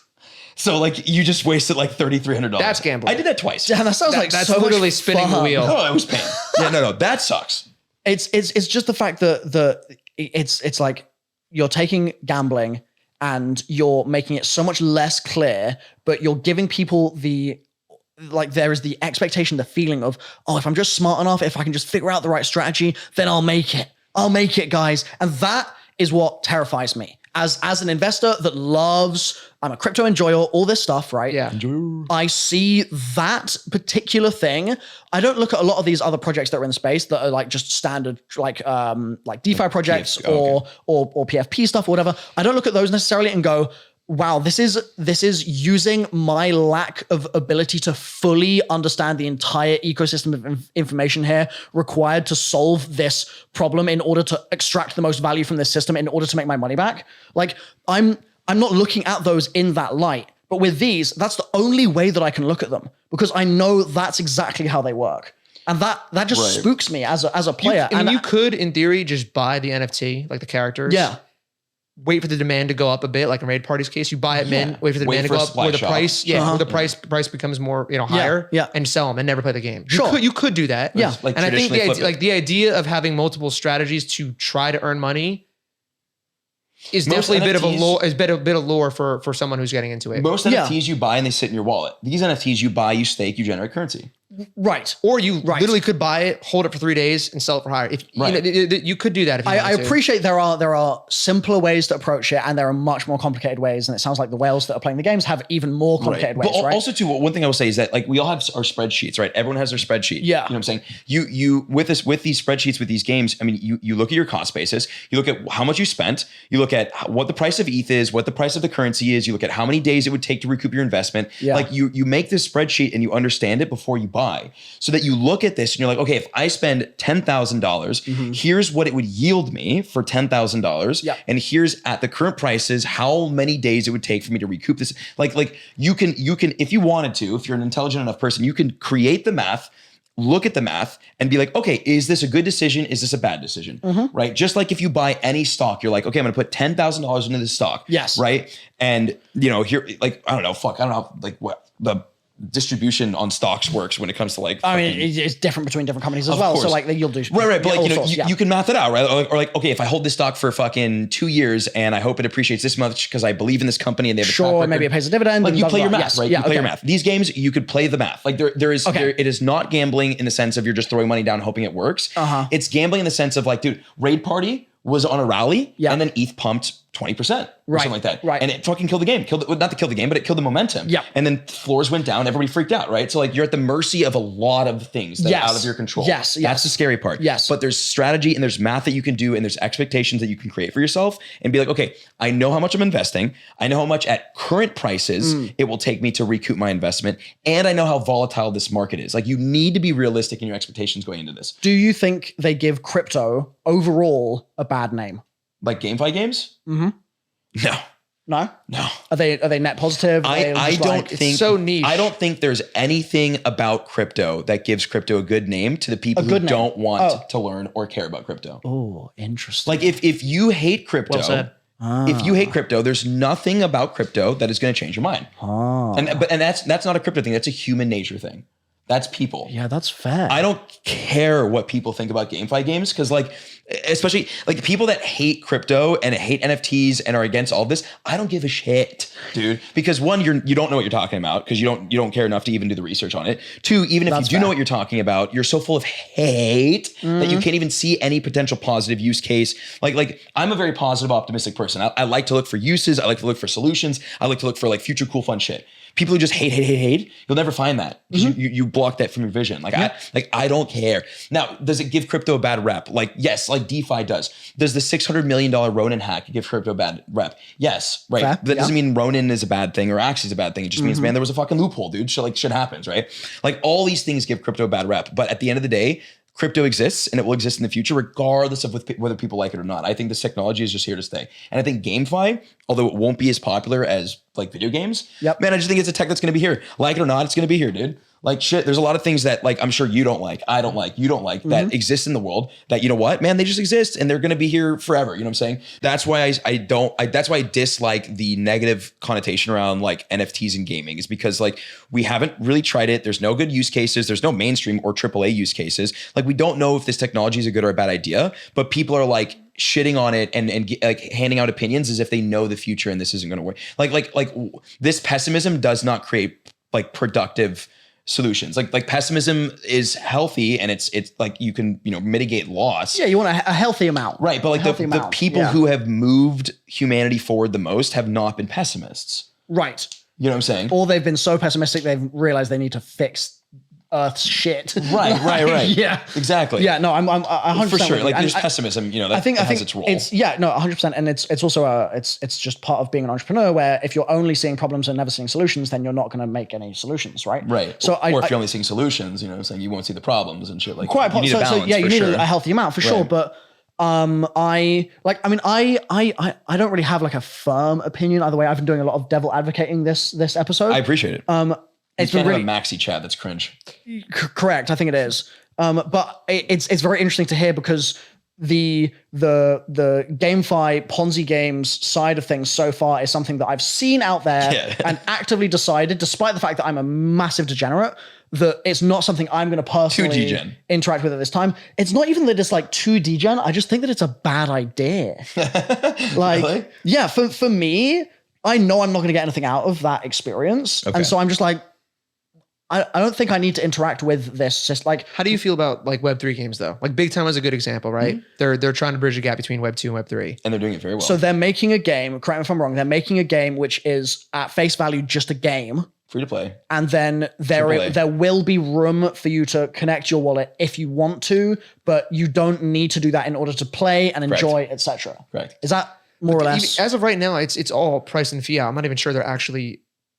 I'm not sure their smart contracts paired to the chain yet. They're gonna have their own like custodial wallet. They're gonna have their own marketplace. The way they explained it to me was very weird. It was like our contract isn't available on ETH yet, and I was like, what does that even mean? It is a super weird thing. It's like they have their own marketplace. Yes. Was it on their site. Testnet or like? I don't know. I don't like. I got a very vague answer. I'm like, is this going to be available? Like, is this a blockchain game or not? Like, because right now you can buy land for their game, which really, to be honest with you, in this case, is very much like a angel investment or like a seed investment in the game. Okay, you're buying land, which generates some value in the game. You need whatever, land but it's expensive to create NFTs.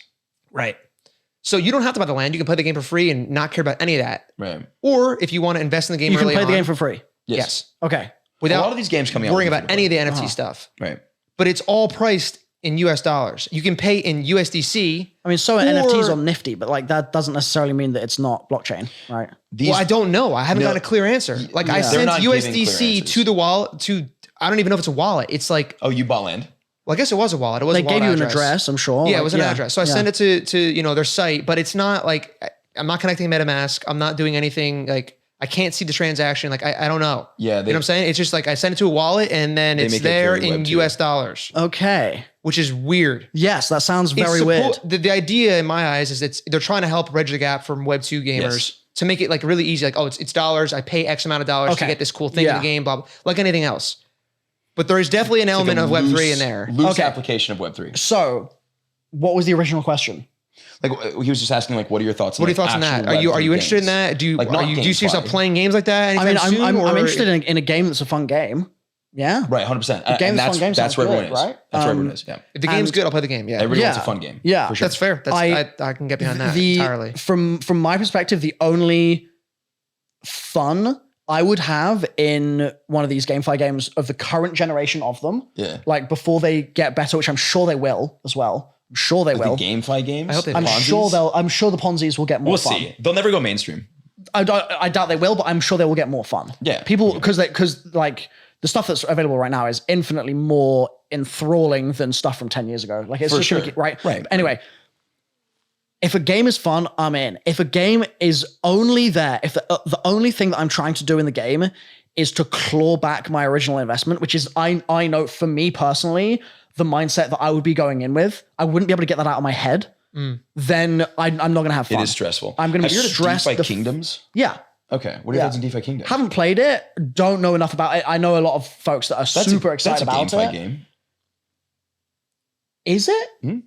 Exclusively? Yes. Okay, interesting. I didn't know that. You're buying and selling and trading NFTs. You're sending your heroes and your shit, your NFTs like on missions to find more NFTs, and like you yield tokens from doing certain missions, and then you take those tokens and you put them into DeFi pools to generate more tokens. Interesting. Yeah. Okay. The DeFi Kingdom. Like it's like it's a DeFi game. It's like the biggest DeFi game. But it's specifically one of these Ponzi's that we're talking about. Because I haven't played it, like I've said. I just know of it. I don't play it, but like it's a lot less Ponzi than what we're playing. Okay. But it's still like I mean, like how is it less Ponzi? Just the nature of the gameplay, I think, is just a little bit different than like we strategically play to yield coin, and in this, I mean, Axie Infinity, you strategically play to yield coin, right? Like it's not much different from that, but like I don't know exactly how less Ponzi it is. I know that it's our still homework. Ponzi. All of us need to play some DeFi Kingdoms and then come back to this and talk about this again in the future. We might be a little bit late to DeFi Kingdoms. We definitely Just are know that pretty we're late. going into losing money. That's Okay. for sure. So maybe you shouldn't. Maybe I shouldn't play. No. Yeah, right. DeFi Kingdoms, you might actually lose. Although they're going to AVAX and stuff, they have some cool things on the roadmap. But yes, so I think they've actually just launched something recently, right? It's a good game. Synapse, people like bridging with Synapse or something to something or other. I wasn't sure exactly what that was, but there was some big thing for it. They had some kind of partnership. No, they're moving, man. They're a good project. Not financial advice. Not financial advice for sure. Something to look into. So maybe I could be interested in some of these Web3 games. Like My they just concern, need though, to be. the argument you're making here is not even an argument, just your preference. If you are worried about the money part of it, then it seems like any game that's got earning ability in it is going to be an issue. Well, that unless you requires just a down payment completely investment. stray away from that I and just need just the play game to the be game. fun. I know for a fact I'm not going to have fun on like an auto clicker. Well, let me ask you a question. Well, yeah. That makes sense. How much money have you spent on like not related traditional to video YouTube games? Content? Yeah, games that you thought was funny and enjoyed. Very little. Really? I hardly ever We're different people, man. I spent thousands of dollars on Clash of Clans before I made YouTube content. Right. So this is the thing. I'm like Black Ops 3, right? Like was the biggest year for my channel in terms of like it blowing up. COD's right? different because you're just buying skins and it's not that prevalent. No. In Black Ops 3, there's gobblegums, right? Which are one-time uses. They give you basically a power-up in the game. You like spin a wheel. It gives you random gobblegums when you put your currency in. Okay. And they're cool as fuck. Gives you all the perks in one go. Or it upgrades your gun. Or it does like all sorts of wild, wacky, crazy shit. People are obsessed with those things. Really? Okay. And in combination with that, they were also amazing for content because if I want to make a YouTube video and I need some sick gameplay, pop a gobblegum. Oh, I've got all the perks. Makes my life a lot easier recording. Right. People want to see that shit on YouTube because it's aspirational because they can't afford to get the gobblegums. Right. So it's a big deal, right? Both personally. Oh, you could pay your money in real life to get the gobblegums. Yes. What? Yeah. It's So just like Clash of Clans gems or Oh, sick. right. Okay. So I had a personal reason to do it because I was enjoying this video game and they gave me cool shit in the video game. Right. And I had a business reason to do it because my entire business was predicated on me making content for this game, right? Yeah, man. So I didn't buy a single fucking gobblegum until the charity tournament for Grod Crovey, which was DLC 3, which came out like 9 months after the game came out. I didn't buy a single fucking one. Right. I was not interested. Fair. For some reason, that is just not something that my brain enjoys. But you know that a lot of people do enjoy that. 100%. The vast majority of gamers do that. Like Yes. the amount of money that the like what was it like Blizzard not Blizzard, Activision, maybe one of these companies generated like what, $4 billion in a year off they of do that like every cosmetics. year. Every year. Right. So the cool thing about these games, these Web3 games, is that like you put money into this game as you normally, not $40,000, like just like a normal, not a GameFi game, a normal game. Yep. You put money into these games like you normally would, like $100 or $20 or $50 or $2,000, how much money you have. Yeah. But instead of like that money just sinking into the game and like you get fun or you get content out of it, you can actually like you can power up your team to generate more currency. Like you can make that back. Like I think that's a cool, like it's cool. It's also dangerous. Right. It shouldn't be the only. That's where I like. There's a tension there between the incredible utility and power that gives you, and like also, going too scary investment into it, like losing all your money. Yes, kind of it is a dark thing as much as it is a light thing. Yeah, I see that. And it's that tension where I struggle as someone that already struggles to convince myself to do the good thing, and just like buy a skin just to have a skin in the game. Right. I'm a default skin Andy. Hell yeah. Like that's me, man. So I'm very aware that I'm more sort of like risk averse, let's say, in this particular way, even in traditional AAA games right now. Right.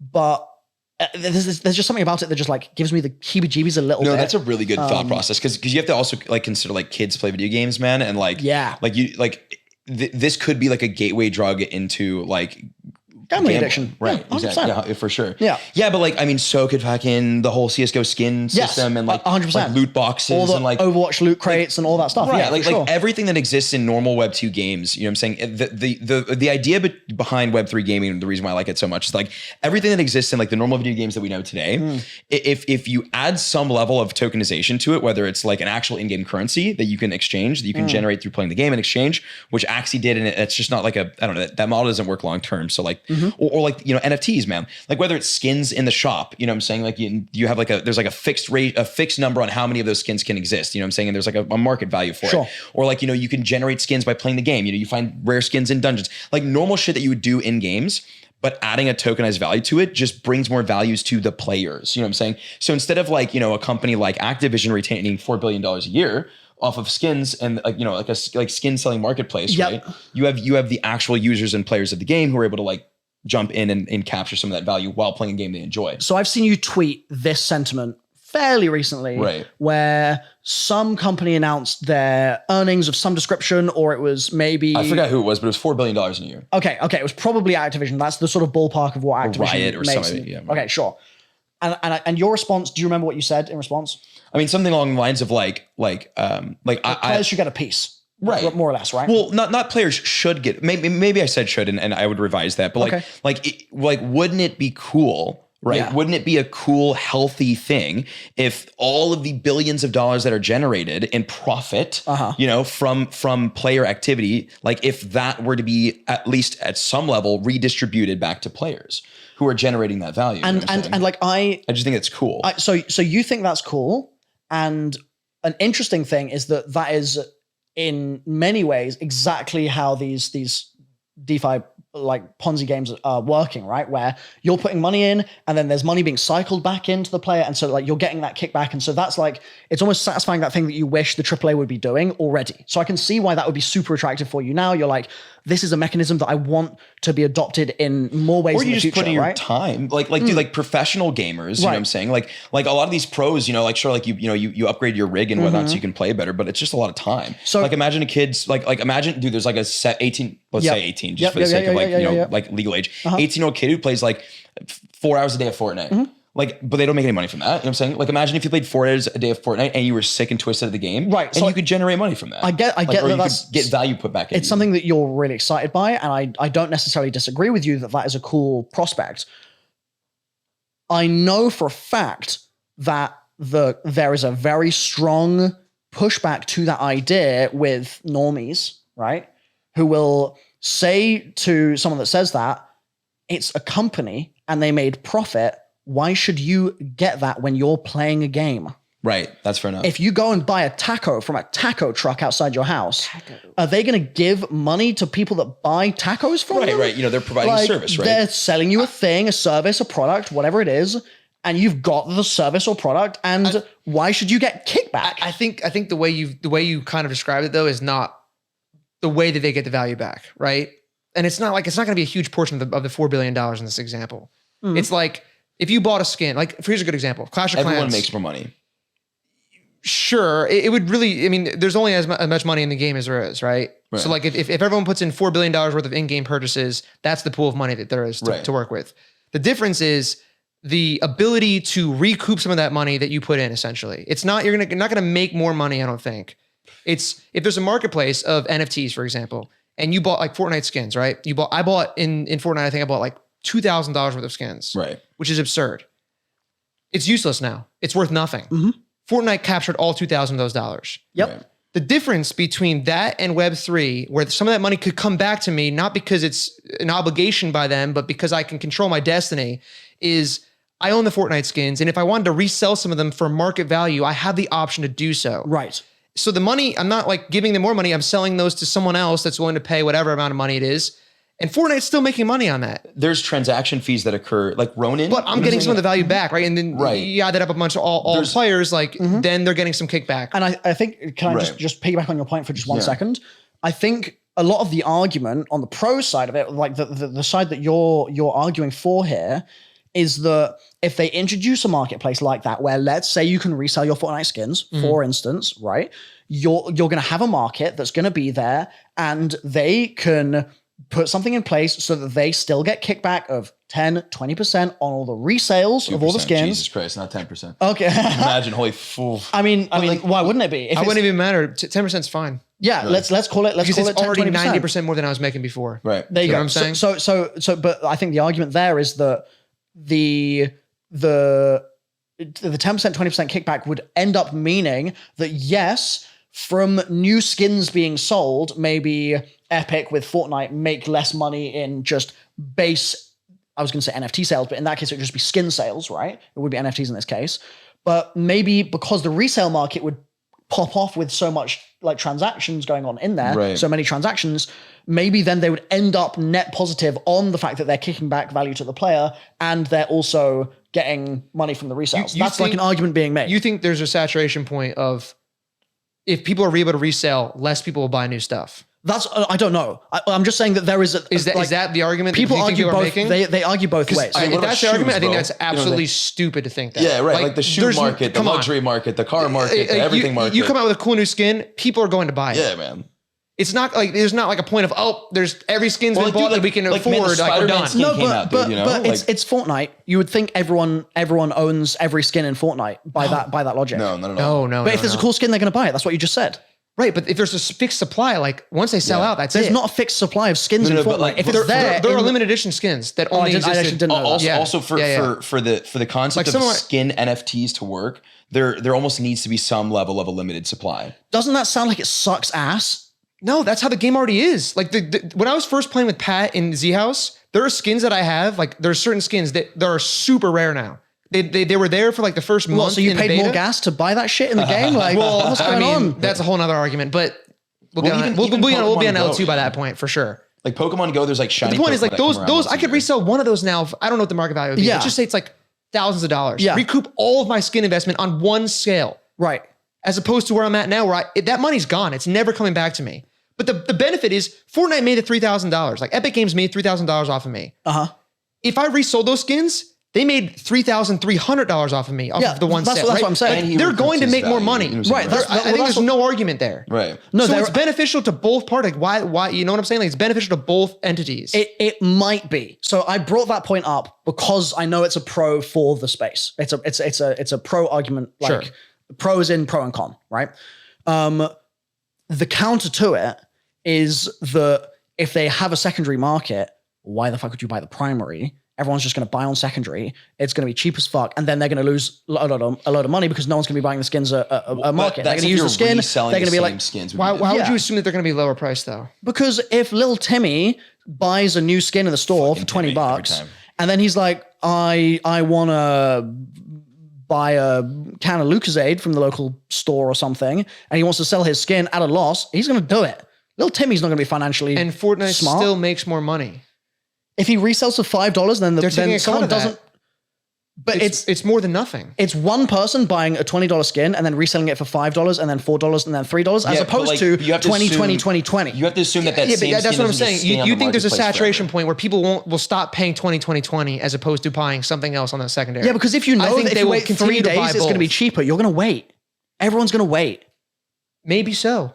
All if the there's only- if streamers there's are going to only buy it day if- one, but and then the if streamers there's are going to be things like, I got to get my investment back. They're going to just sell that shit. They're going to dump on market. They're going to how many skins are we talking here? Probably the supply obviously matters. Probably quite a lot. Think of all the people that It's like, started look playing at- Fortnite and then stopped playing. All those people would have fully liquidated. I would have. Exactly. And Fortnite would have made more money. No, you would have fully Listen, you are dumping. They would have made all of more your than they've supply. already made on me. All of you're saying if let's say from Genesis of Fortnite, right? Let's say 90% of players playing in the first month are no longer playing the game. I think it's probably a much higher percentage than that. Let's say it's 90%. Do you think that's fair? The people that were playing originally are not playing. First anymore. month are not playing. Viral, for sure. Yeah, first month Yes. not playing right now. Like 3 years later or whatever it is. I'm already. That's okay. the entirety of the first chunk of the player base market selling. Where's the price going to go? The problem. Down the or problem up? with this argument is that number's so much smaller than when they hit their peak. So it's like Are they at the it's peak? it's minute Are they compared at the to peak? like Are they at the peak right now? if when the game dies. Then yes, maybe your argument. Right holds now, up. the when player people base are is no smaller than longer the buying peak. new skins, then it will be an issue. When Drake was playing with Ninja, peak. Fair to say? In terms I think of peak after global that, hype, but a little bit after that, sure. but around then, within 3 months of that, something like that, right? Ever since then, I think that Fortnite as a global phenomenon has surely been come on off. been on the decline. yeah, A little bit. Gotta It's be. still enormous. Right. And what does that mean? That means that since then, people will have been market selling. Down only. I think the problem is you're expecting no one to buy new stuff, and that's just not No, going to happen. no, people will buy. People will. You have to remember that They will buy old even- stuff and new stuff. And there's constantly more supply because they're releasing more skins all the time. So there's constantly more supply and market selling. Economics has to become a part of it, Yeah. obviously. Right. Right? Like, for sure. Can I say Yeah. something? Sorry. Also, even if people are selling at a loss, Yeah. they're still ending the day with more money than they would have otherwise. Both If you entities. buy a skin Yes. for $20 and you're like, don't want it anymore, and you resell for 10, The player is you have getting 10 more. more dollars than you will have ever had ever playing the game ever. Yes. So you still, even though, and I think that's what we're talking about here. It's the difference between going in with the perception of like, this is an investment and I want to make profit, and then just playing the game as you normally would. Yeah. And being able to at least retain even a percentage of the value that you put in. It's just there is the argument that you get money back out of the system when you exit, which is what you're saying, you're $10 back, right?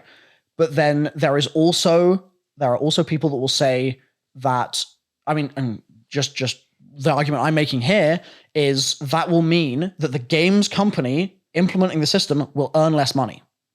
And so, yes, the player getting money back sounds amazing, but if it's at the cost of the game's ecosystem, then that is probably a net negative for the player because the game's going to be able to do less cool stuff because they're going to earn less money. Reselling the same 50 skins for 5 years, they should be losing money because they suck. But if they're constantly adding supply, Here's a better and way to it's look at it. Look at any NFT collection. It's going to be the same thing. Think about Fortnite skins as different NFT collections, right? Some do really well, like Bored Ape. That the amount of money they made on mint, significantly less than the amount of money they made on royalties. It's not even close. Right? That will be, I imagine they'd be the same thing with Fortnite skins. Some of them that are like a limited supply that people love, like Skeleton, right? I mean, people like love that skin, right? And it's super rare because it's an early on one. I don't know if they brought it back or not, but let's just assume they haven't because they hadn't when I was there.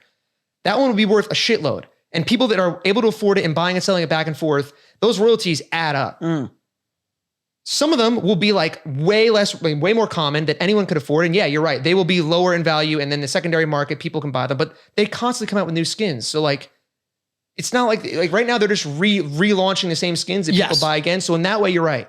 People paying less money on the secondary than them relaunching it and a new person coming in and paying the $20 again. Right. For sure. I still believe, and this is, no one knows. Right. So you do the math. Right. And you just, I think you need to run what it you in real see life. is as long as the game doesn't die, I would bet a lot of money that they will make way more. Yeah. Way more. I also think you're underestimating the amount of money that can be generated from market sale or market Royalties? The resale royalties. royalties. Yeah. Like the amount of money that can absurd. be generated from that is like the amount of money that Axie Infinity is able to generate off of like 1 or 2% take of Look at each OpenSea, transaction. 2.5%. It's Like disgusting. it's yeah, right.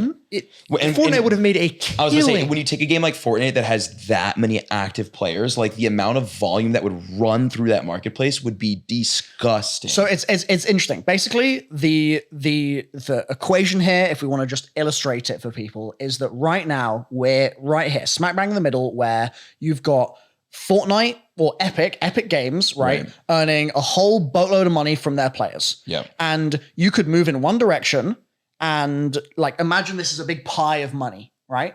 You can move in one direction and you're going to have Fortnite, Epic Games earning less money and the players starting to actually earn some money back, right? Okay. And then you could also have the situation that you're hoping would happen, which is that the whole pie gets bigger because of the fact that there's more interest in buying these skins because there's the resale and the royalties that come from all those secondary sales mean that there's more money going in. And so it's not 4 billion, it's 6 billion, it's 8 billion, it's 10 billion. And so like, let's say the amount that is in the ecosystem doubles, despite the fact that players are taking out 10% or something of the money they put in, the money in the pie has doubled. And so net positive for the player, they've earned some money back. Net positive for Epic Games because they have been able to generate like 7 bill instead of their like original 4. Okay. So like it would have doubled to 8 and then it would reduce by like 10%, let's say, because that's what the player gets, right? Sure. So if we look at it that way, what I am unconvinced by, I am with you guys that I think having a secondary market like that would be very, very exciting and would drive a lot of participation. I do believe that.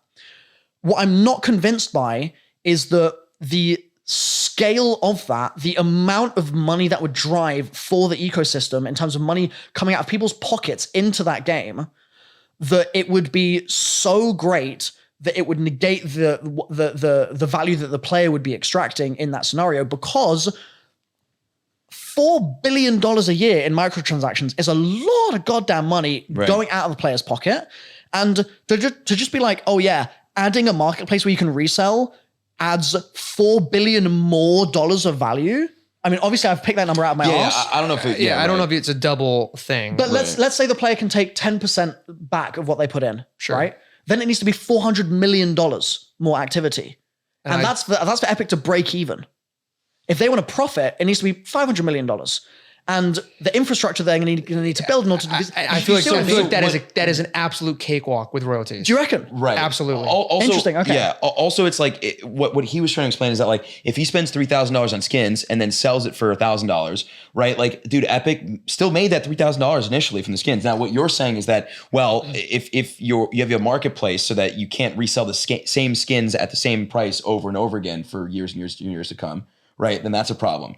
But like, if there's constantly new skins being released, like you said, like if there's new skins being released and there's limited skins from like, you know, the Marvel collection. I'm saying if there's new skins being released, right, in order for those people to sell, someone has to buy. Of course. And that means that someone is not buying at market rate. Right. They're buying under market rate.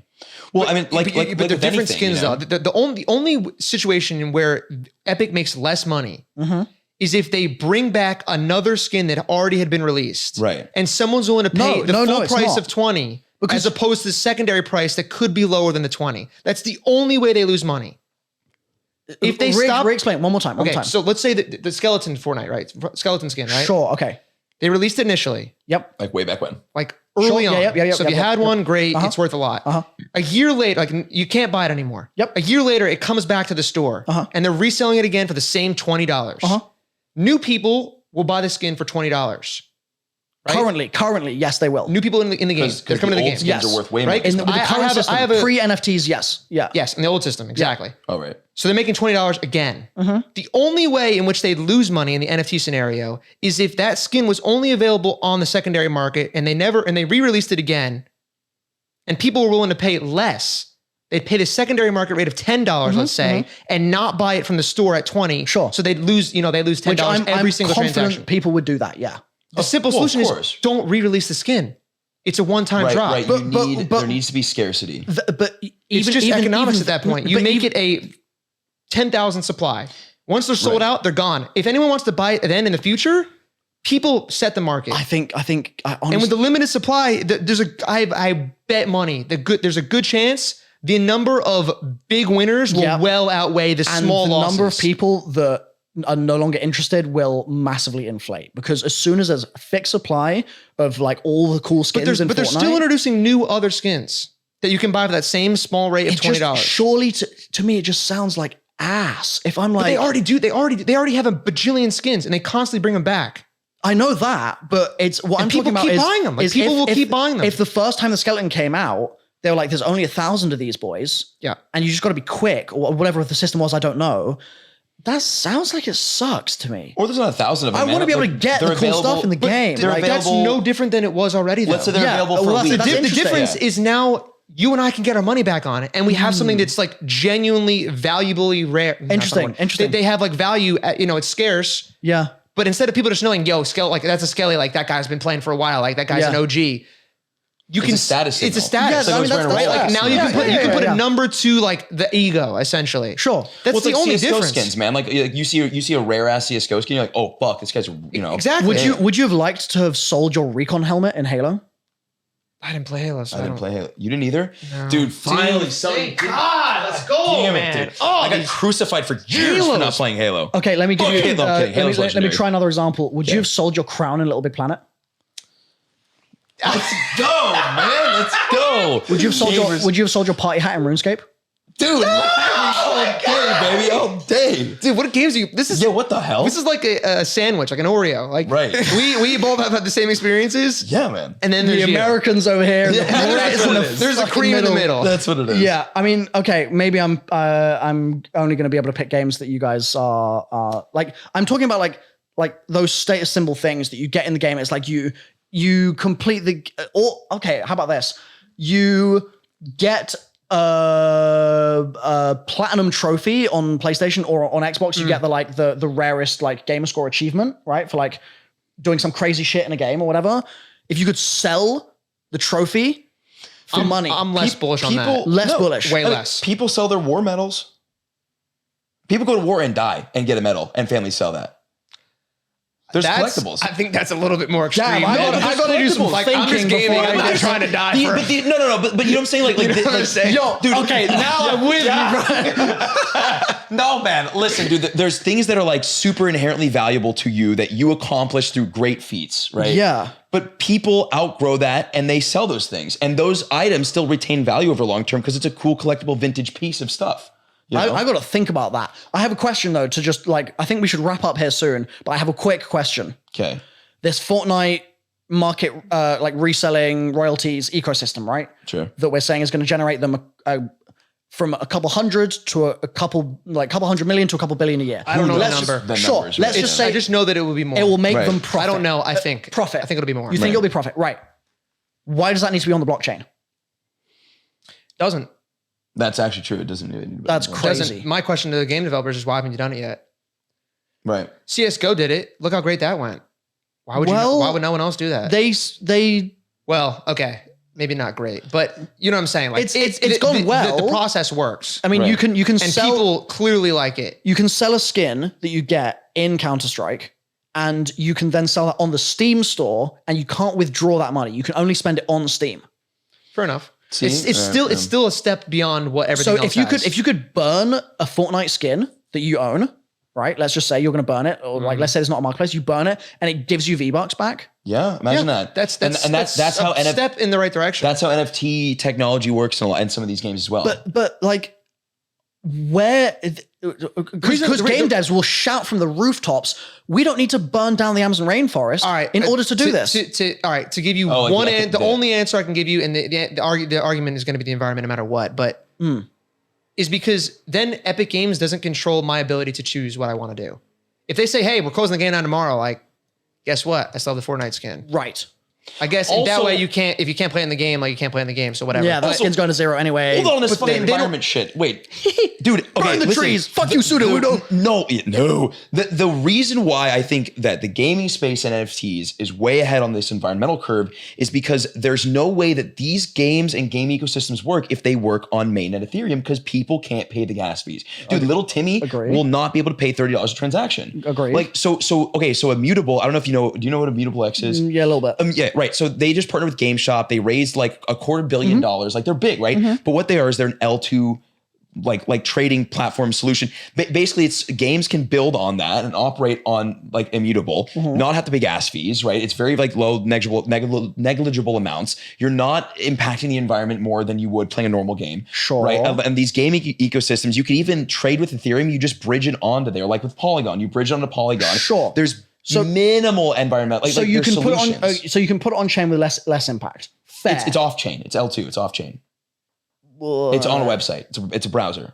It's off chain. That's what an L2 is. L2 is off chain. Well, sort of. I mean, like Polygon's not off chain, but like Okay, we're gonna come back to that, but just you can interact with the blockchain in a less environmentally harmful way. Right? You have to do that not because of the environment, but because it's too expensive for players to do it like that. Fair, Which fair, is why fair. Ronin. But it's expensive for players because of the environmental impact. Because it's expensive for players because the security budget needs to be a certain size. That's why it all comes down to the same thing. Well, just it is gas the same fees. thing. It's just gas fees. Yes, It's and gas. simply gas But fees. the reason the gas is expensive is because we have a proof of work system on Ether. Like it all comes down to the just same happens thing. to be bad for the environment. It's not Yes. because of each other. It just happens to be. It's one of the same. It is one of the same thing. Right. And so what I'm saying is, let's take away the environment from it. Let's say that everything doesn't actually have any impact whatsoever, and it's all fun and dandy. Okay. Why a blockchain solution